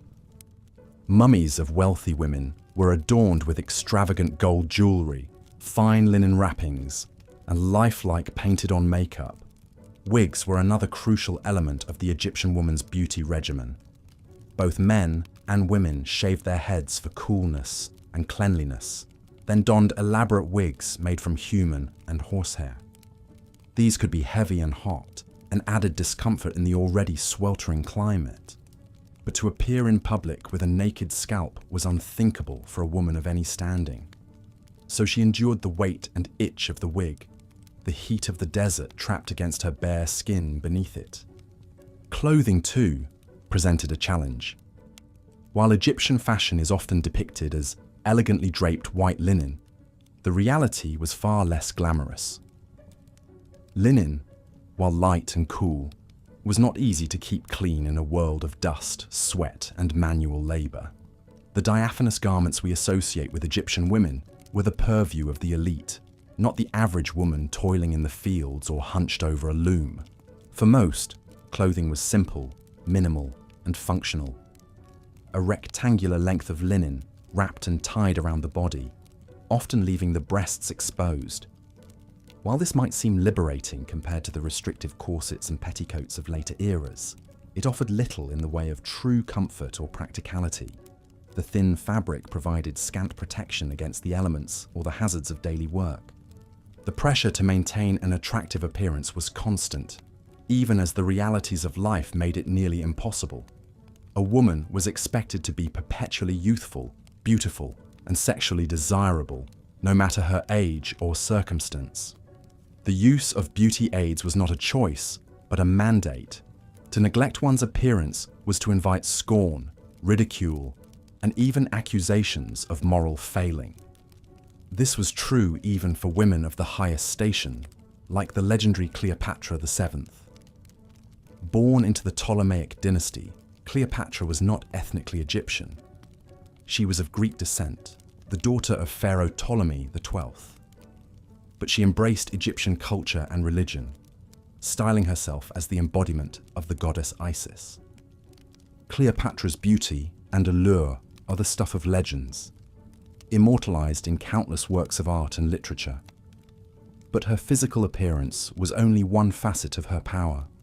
She was a brilliant strategist, a clever negotiator, a charismatic leader.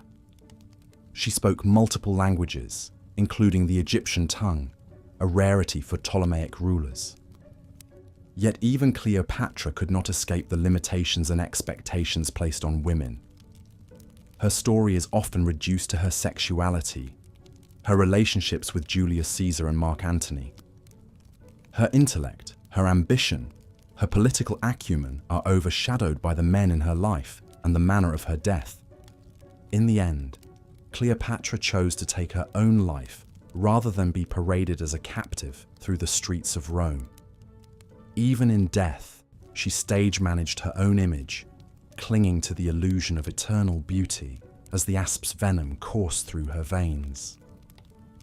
For women in ancient Egypt, religion offered some small measure of comfort and influence.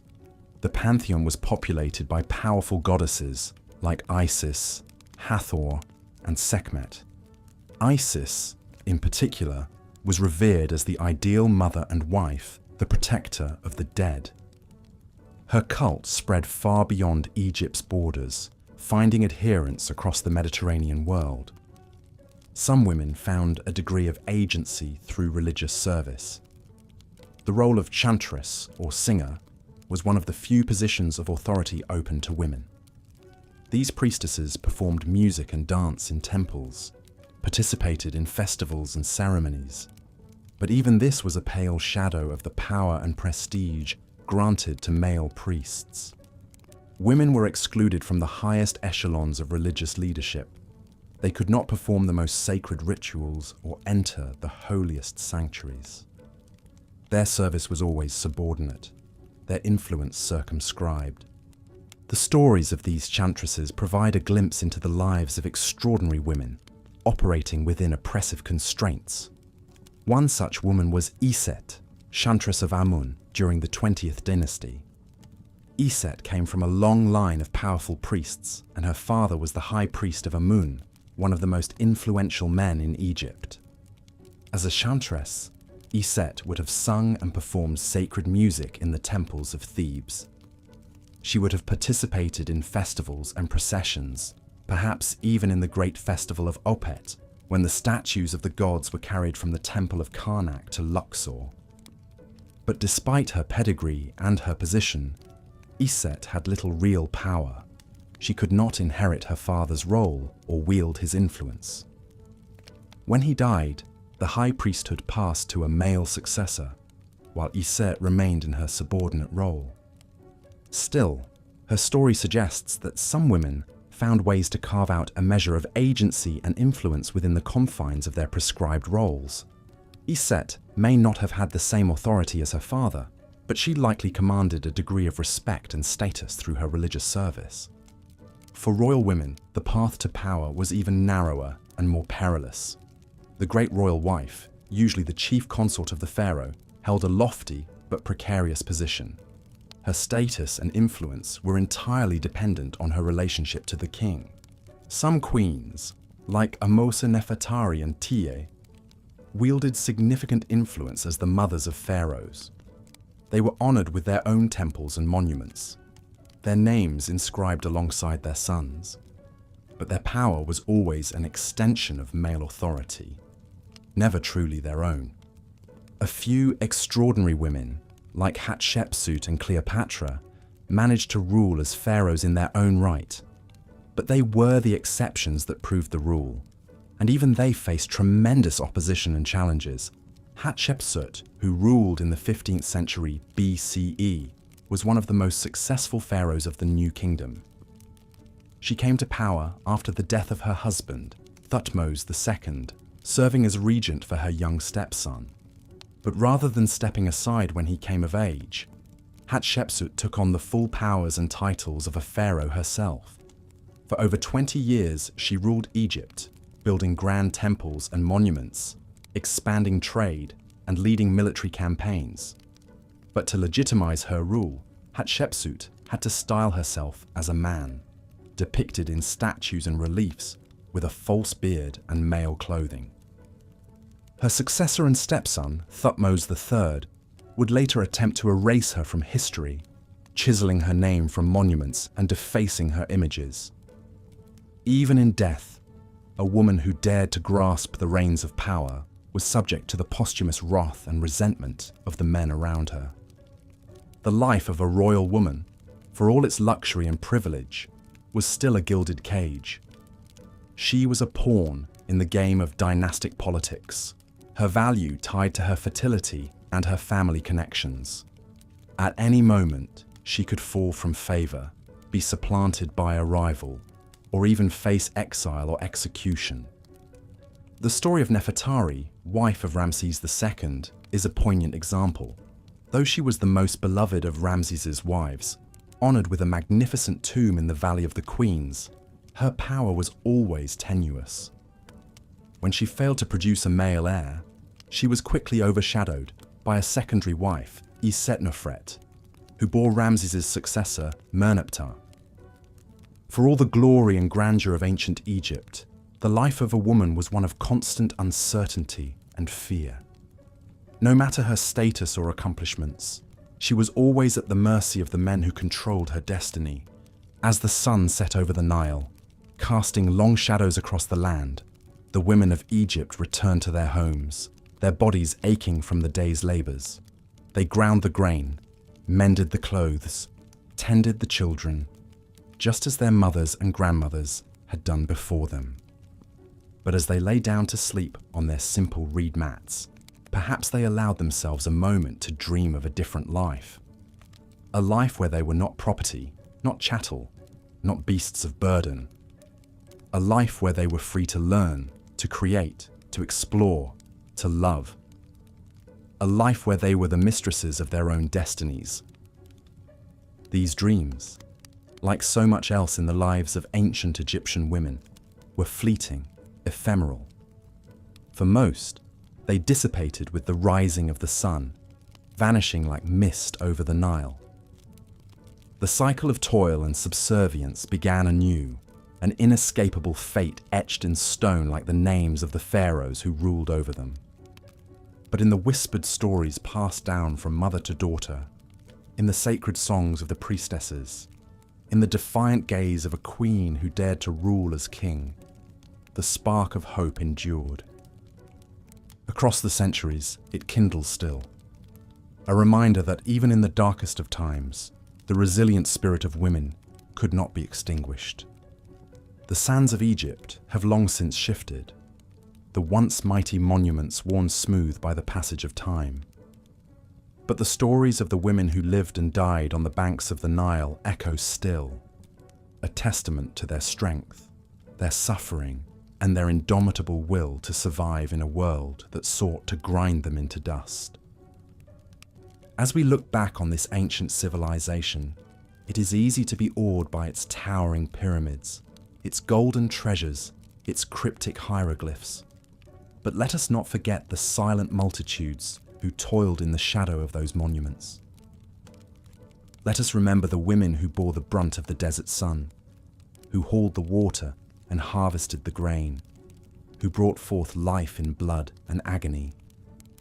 Their names may be lost to history, their faces faded from memory, but their legacy endures in the very fabric of the land they tended, in the timeless flow of the river that sustained them.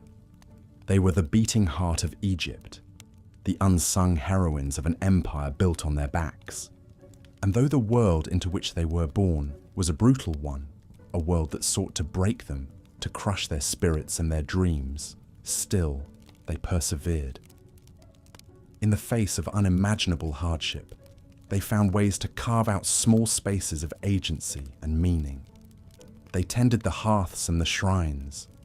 They wove the threads of community and tradition. They passed down the stories and the wisdom of generations. Theirs was a quiet kin. As the scorching sun beat down upon the bustling streets of Thebes, a young woman named Iset hurried towards the towering pylons of the great temple complex of Karnak. Sweat glistened on her brow, her linen sheath clinging to her body in the oppressive heat. But Iset's discomfort was tempered by a sense of purpose, for she was one of the few women who had managed to carve out a role for herself in the male-dominated world of ancient Egyptian religion. As a chantress of Amun, Iset was responsible for singing the sacred hymns and performing the intricate rituals that honored the mighty god of creation. It was a prestigious position, one that required years of training and dedication. But even as she took her place among the other chantresses, Iset knew that her role was a modest one compared to the powerful male priests who controlled the temple. For women in ancient Egypt, religion was a complex and often contradictory force. On one hand, the pantheon of gods and goddesses included many powerful female figures, such as Isis, the goddess of magic and motherhood, and Hathor, the goddess of love and beauty. These deities were revered and celebrated in myth and art, their likenesses adorning temples and tombs throughout the land. But in the earthly realm of the temple, women were largely excluded from positions of real authority. The priesthood was almost entirely male, with women relegated to minor roles as chantresses or priestesses of female deities associated with fertility and childbirth. Even then, their duties were carefully circumscribed, their power limited by the whims of the male hierarchy. For Iset, the temple was both a refuge and a prison. Within its walls, she was free from the domestic duties that consumed the lives of most Egyptian women. The endless cycle of childbearing, cooking, cleaning, and tending to the needs of fathers, husbands, and sons. Here, she could lose herself in the rhythms of the rituals, her voice rising in sweet harmony with the other chantresses as they praised the glory of Amun. But even as she savored these moments of escape, Iset knew that her place in the temple was tenuous at best. She had no real power here, no way to shape the course of her own destiny. Like all Egyptian women, she was ultimately at the mercy of the men who ruled her world, the priests who controlled access to the gods, the husbands who could cast her aside on a whim, the sons who would one day inherit whatever meager property she managed to accumulate over the course of her life. As the chanting reached a crescendo and the air grew thick with the smoke of incense, Iset closed her eyes and tried to imagine a different kind of life. One where women were free to pursue their own paths, to make their own choices, to be valued for more than their ability to bear children and keep a household running smoothly. But even as the vision danced tantalizingly before her, she knew that it was little more than a mirage. A fleeting dream that would dissolve like mist under the harsh glare of reality. For the reality of life as a woman in ancient Egypt was one of constant struggle and subjugation. From birth to death, women were viewed as inferior to men, weaker in body, mind, and spirit. They were expected to be obedient, subservient, and above all, fertile, producing the sons who would carry on the family name and the daughters who would be married off as soon as they reached puberty. Girlhood was a brief and often brutal time, with little opportunity for education or personal development. While boys from wealthy families might be sent to temple schools to learn the arts of reading, writing, and mathematics, girls were usually kept at home, their days filled with the endless drudgery of household chores. As they entered adolescence, girls were considered ripe for marriage, often to much older men who had already established themselves in their careers. These unions were arranged by fathers or male guardians, with little input from the girls themselves. Once married, a woman was expected to bear children as quickly and frequently as possible, with little regard for her own health or well-being. Childbirth was a particularly perilous time for Egyptian women, with many dying from complications like hemorrhage or infection. Without the benefit of modern medicine, even a routine delivery could be life-threatening, and the toll on women's bodies was immense. Those who survived were often left weakened and vulnerable, easy prey for the diseases that ran rampant through the crowded cities and villages. For women of the lower classes, life was even harder. While the wealthy might have access to some of the luxuries and privileges of the upper echelons, poor women had little choice but to toil ceaselessly in the fields or in the workshops that produced the goods that fueled the Egyptian economy. They had no legal rights, no way to escape the brutality of abusive husbands or fathers, no hope of a better life for themselves or their children. Even the rare women who managed to rise above their station were still ultimately constrained by the rigid gender roles of their society. Take, for example, the story of Merit Ptah, a woman who is sometimes cited as the first recorded female physician in history. Merit Ptah lived during the Old Kingdom period of ancient Egypt, around 2700 BCE. She was the daughter of a high-ranking official and was married to a priest of the sun god Ra. Despite her privileged background, Merit Ptah's accomplishments as a healer were remarkable for her time. According to inscriptions found in her tomb, Merit Ptah was known as the chief physician, a title that suggests she had achieved a level of skill and knowledge that was rare for a woman in ancient Egypt. She was said to have treated both male and female patients, using a combination of herbal remedies, surgery, and magic spells to cure a wide range of ailments. But even as she achieved a measure of renown in her field, Merit Ptah was still constrained by the limitations placed on women in ancient Egyptian society. She could not hold a formal position in the male-dominated medical establishment, and her skills were likely seen as an extension of her domestic role as a caregiver and nurturer. Moreover, the very fact that Merit Ptah's story has survived the centuries is a testament to how exceptional her achievements must have been.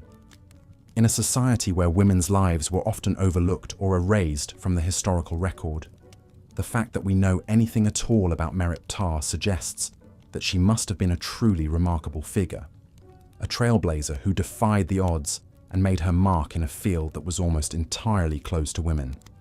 But for every Merit Ptah, there were countless other women whose stories have been lost to time, women who toiled in obscurity, their talents and contributions unrecognized and unappreciated.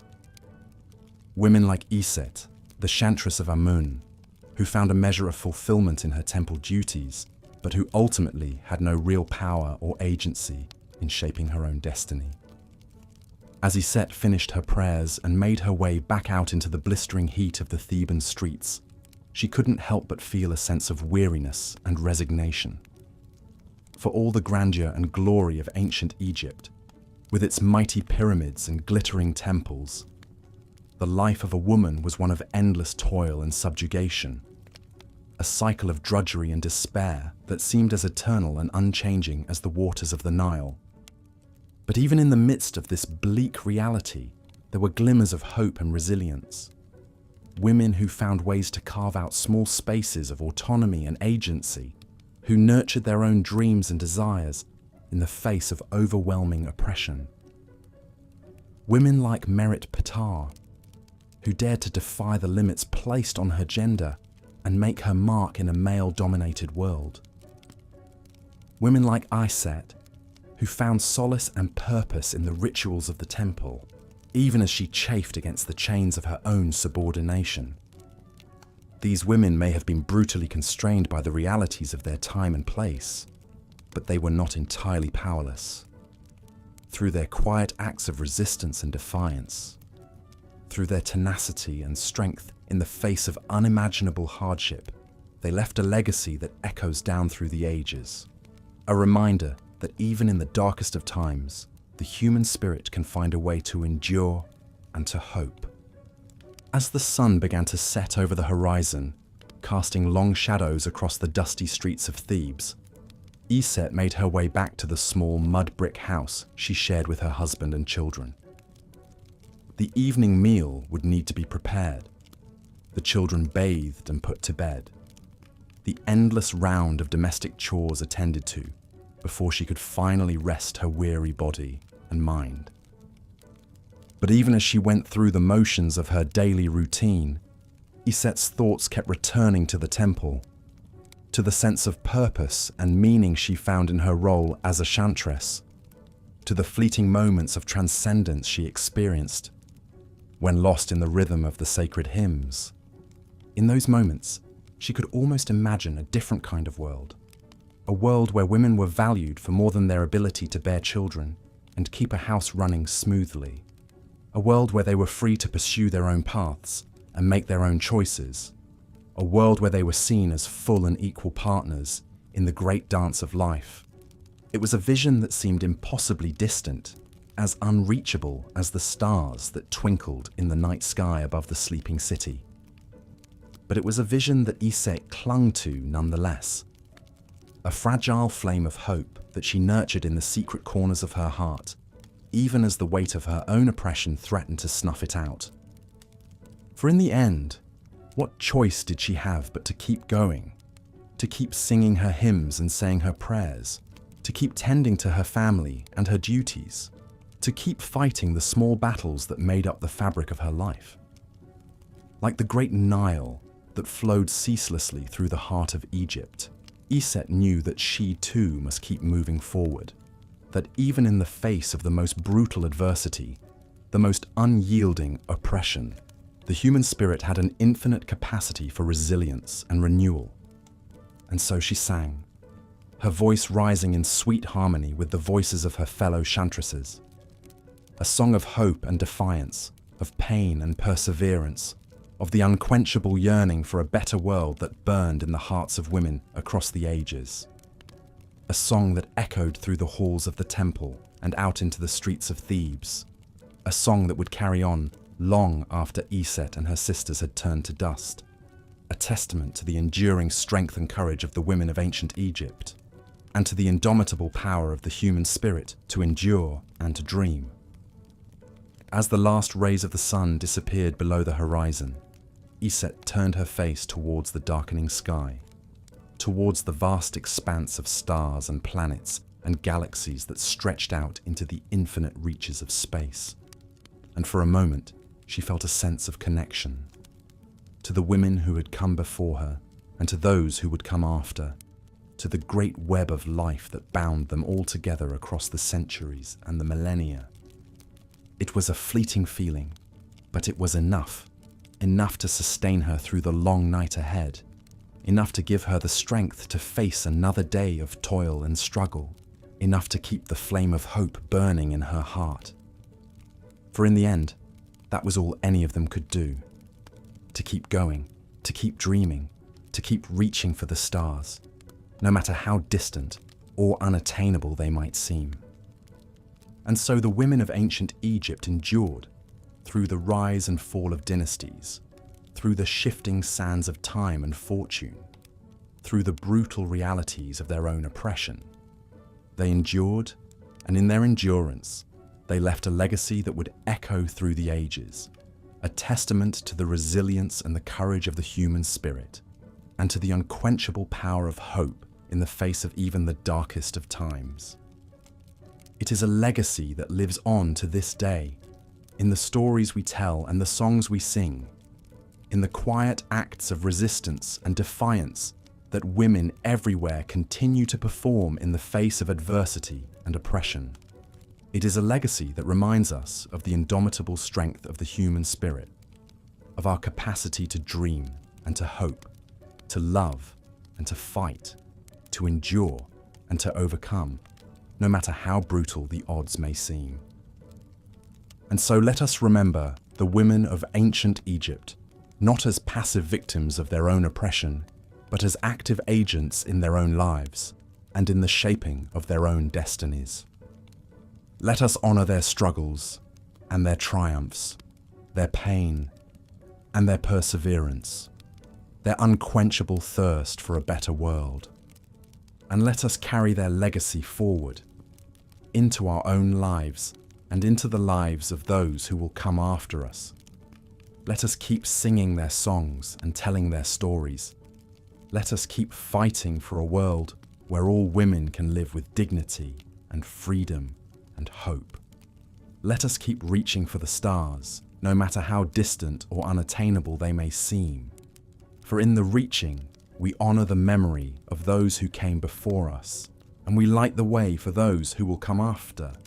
This is the legacy of the women of ancient Egypt, a legacy of hope and resilience, of courage and defiance in the face of even the most brutal of circumstances.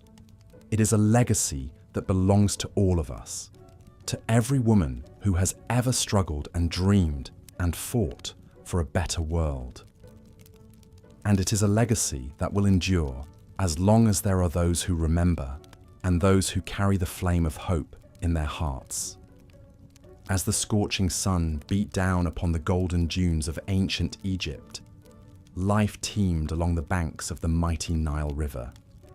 Bustling cities hummed with activity as merchants peddled their wares, and scribes dutifully recorded the affairs of the kingdom. Monuments to the gods and the glory of the pharaohs towered above the landscape, their shadows stretching across the desert sands like divine sundials marking the passage of time. But amidst this majestic panorama of plenty lurked a darker reality, the harsh and often brutal existence endured by the women of this ancient realm. For while Egypt was a land of great prosperity and progress in many ways, it was also a society firmly rooted in patriarchal traditions that relegated women to subservient roles. To be born female in the time of the pharaohs was to be dealt a challenging hand by fate, one that promised a life of hardship, subjugation, and struggle.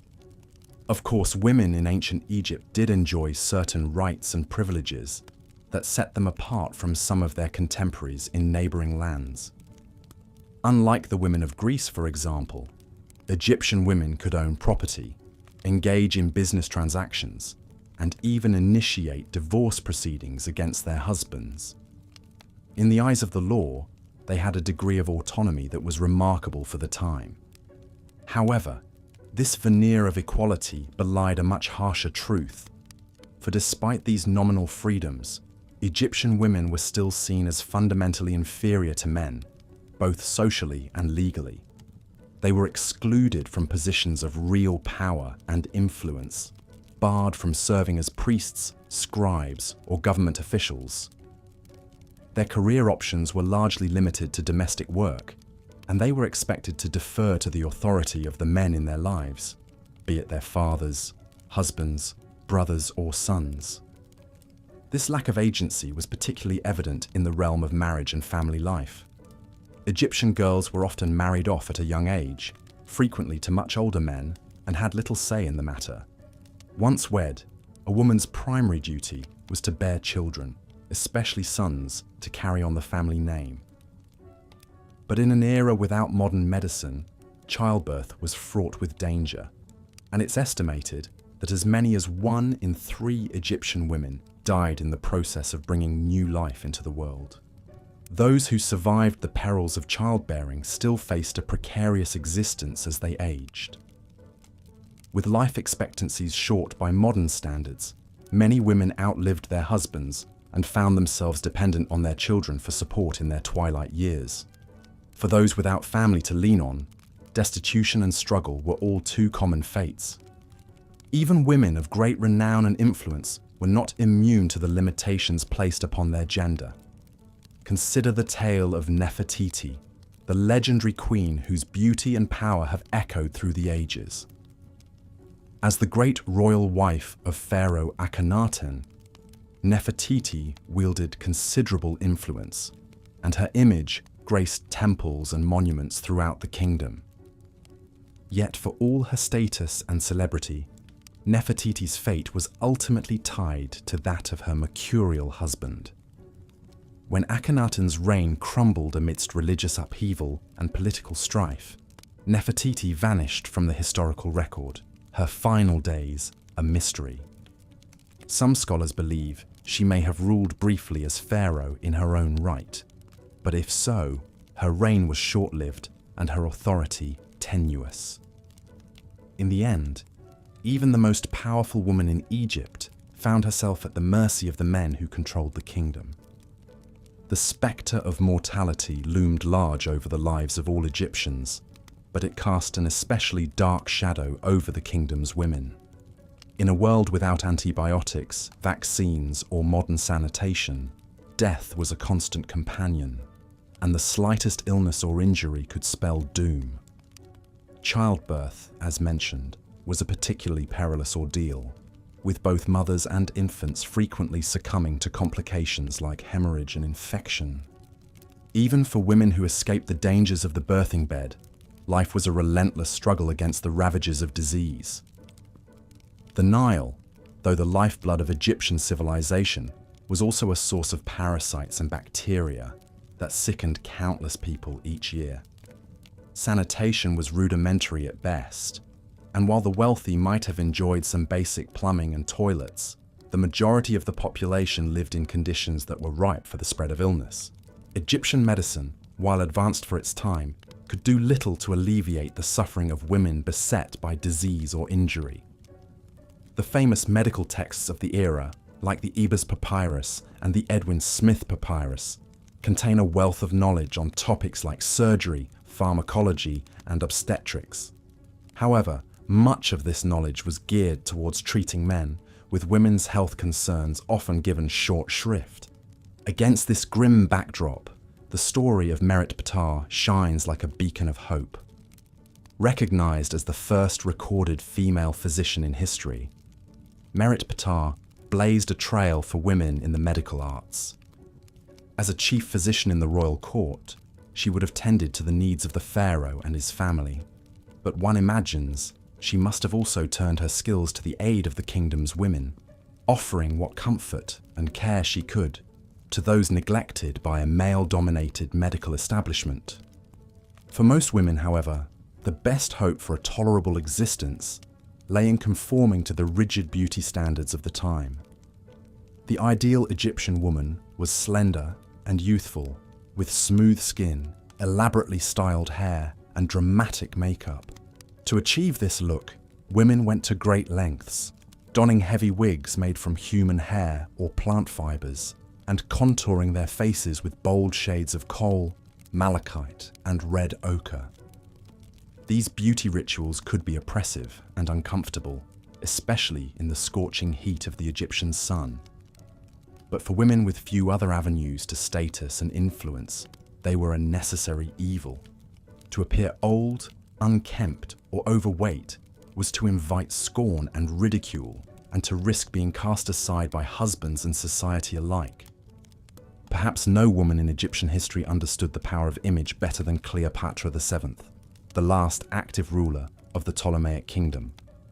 Renowned for her beauty, wit, and political acumen, Cleopatra used her physical charms as a tool of statecraft, seducing the likes of Julius Caesar and Mark Antony to cement her grip on power.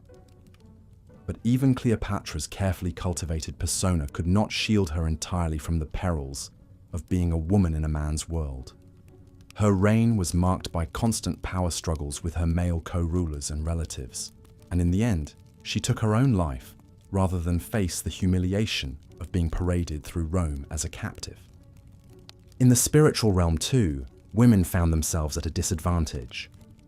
The Egyptian pantheon was filled with powerful female deities like Isis, Hathor, and Sekhmet, but their worship was often secondary to that of male gods like Ra, Osiris, and Horus. Women were permitted to serve as priestesses in some capacities, but they were excluded from the higher echelons of the religious hierarchy. A rare exception to this rule was the role of the chantress, a type of priestess who performed music and sang hymns in honor of the gods. Chantresses were highly respected and could even hold positions of authority within the temple hierarchy. But these women were the exception rather than the rule, and their elevated status was still contingent on their subservience to male priests and pharaohs. The story of Iset, a chantress of Amun who lived during the 20th dynasty, offers a glimpse into the lives of these remarkable women. As a chantress, Iset would have been trained in music, poetry, and religious rites, and would have performed in ceremonies honoring the god Amun. Her position would have afforded her a degree of prestige and financial security that was rare for women of her time. But even Iset's privileged status could not fully insulate her from the challenges of being a woman in ancient Egypt. Like all Egyptian women, she would have been expected to marry and bear children, and her duties as a wife and mother would have likely taken precedence over her religious calling. And while she may have enjoyed some measure of autonomy within the temple walls, beyond them, she would have been subject to the same legal and social constraints as any other woman. For a select few women, however, there was one path to power and influence that lay open: the royal court. As the wives, mothers, and daughters of pharaohs, the women of the royal household could wield considerable sway, shaping policy and even ruling in their own right on rare occasions. But even this exalted status came with its own set of perils and limitations. Royal women were still subject to the whims and desires of the men who wore the crown, and their power was always contingent on their ability to navigate the treacherous currents of court politics. Those who overstepped their bounds or fell out of favor could find themselves quickly relegated to obscurity or worse. The story of Hatshepsut, one of the few women to rule Egypt as pharaoh in her own right, illustrates both the possibilities and the pitfalls of female power in the New Kingdom. As the daughter of Thutmose IV and the wife of Thutmose II, Hatshepsut was well positioned to seize the reins of power when her husband died young, leaving only an infant son as his heir. For over 2 decades, Hatshepsut ruled Egypt as pharaoh, styling herself as a male king, complete with false beard and kingly regalia. Under her leadership, Egypt prospered, with successful military campaigns, ambitious building projects, and lucrative trade expeditions to distant lands. But Hatshepsut's reign was not without controversy, and her gender made her a target for those who sought to undermine her authority.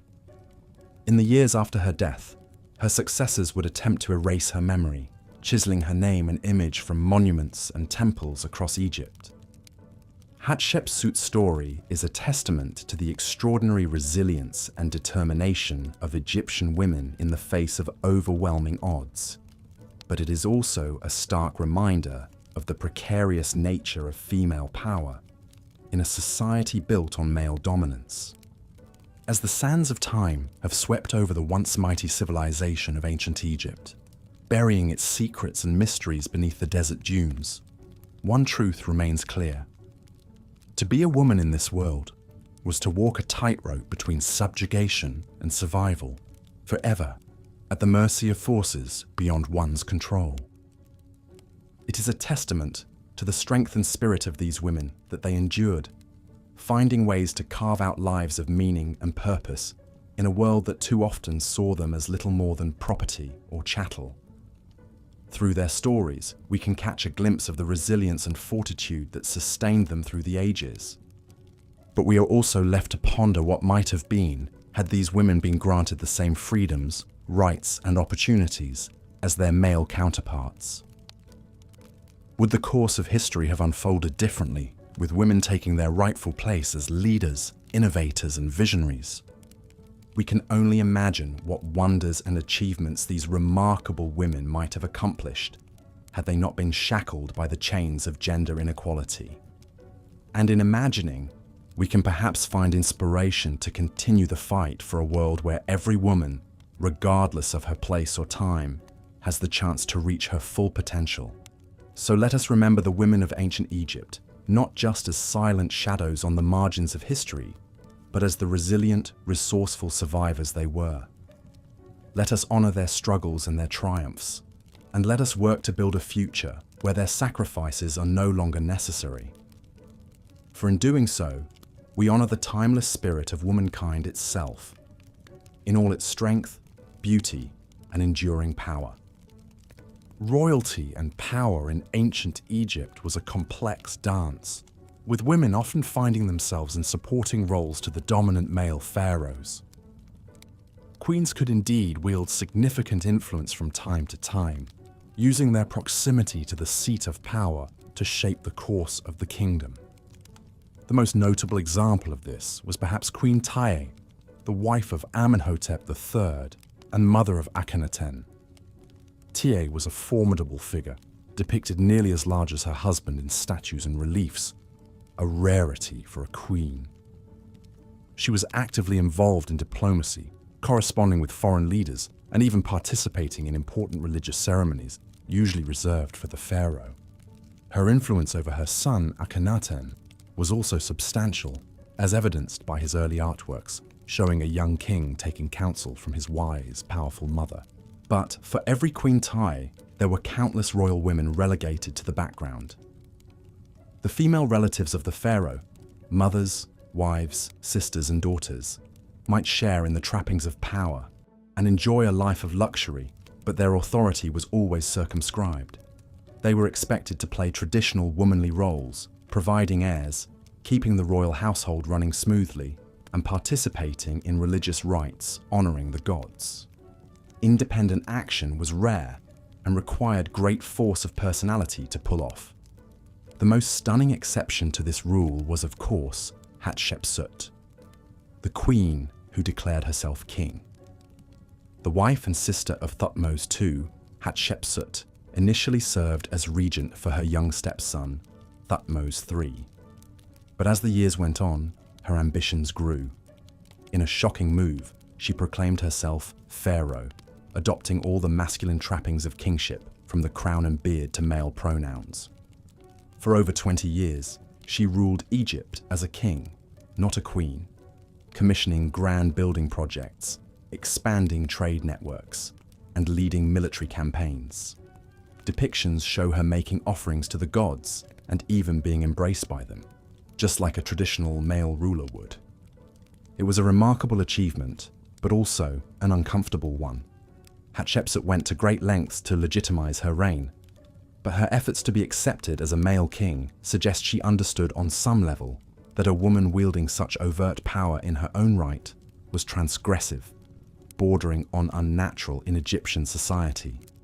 And indeed, after her death, Thutmose III did his best to erase her legacy, chiseling out her names and images, relegating her groundbreaking reign to the shadows. For royal and upper-class women who wanted to make a mark, finding a way to work within the traditional system was often the only path available. Takuet, a queen of the 25th dynasty, used her wealth and influence to become a major patron of the arts, commissioning religious texts, sponsoring temples, and even directing craftsmen as they decorated her beautiful tomb. She made the most of the opportunities her privileged position offered her, even if she could never step out fully from the pharaoh's shadow. In the end, the mighty civilization of ancient Egypt both exalted and constrained its women. Glorious depictions of feminine divinity in imposing statues and vivid paintings stood in stark contrast to the limited roles available to women in the mortal realm.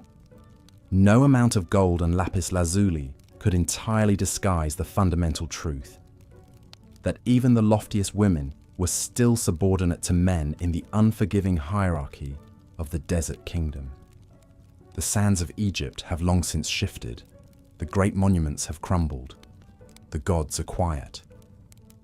But if you listen closely, you can still hear the whispers of the women who lived and dreamed and struggled beneath the palms and pylons. Nefertiti applying her coal in the shimmering heat. Hatshepsut boldly donning the double crown.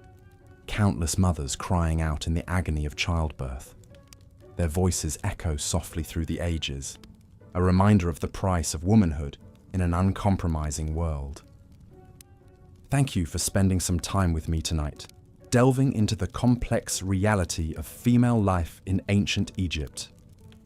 There is always more to learn about the remarkable women who shaped history in their own ways, even as the unyielding current of the Nile swept them along. I hope you've enjoyed our journey to the distant past, and that you'll drift off to sleep with visions of lush palms and shining pyramids, and the long-ago queens who once ruled beneath them. If you found this relaxing and informative, please consider liking the video and subscribing to the channel. I'd be honored to be your guide through many more adventures in boring history perfect for bedtime. Until next time, sweet dreams.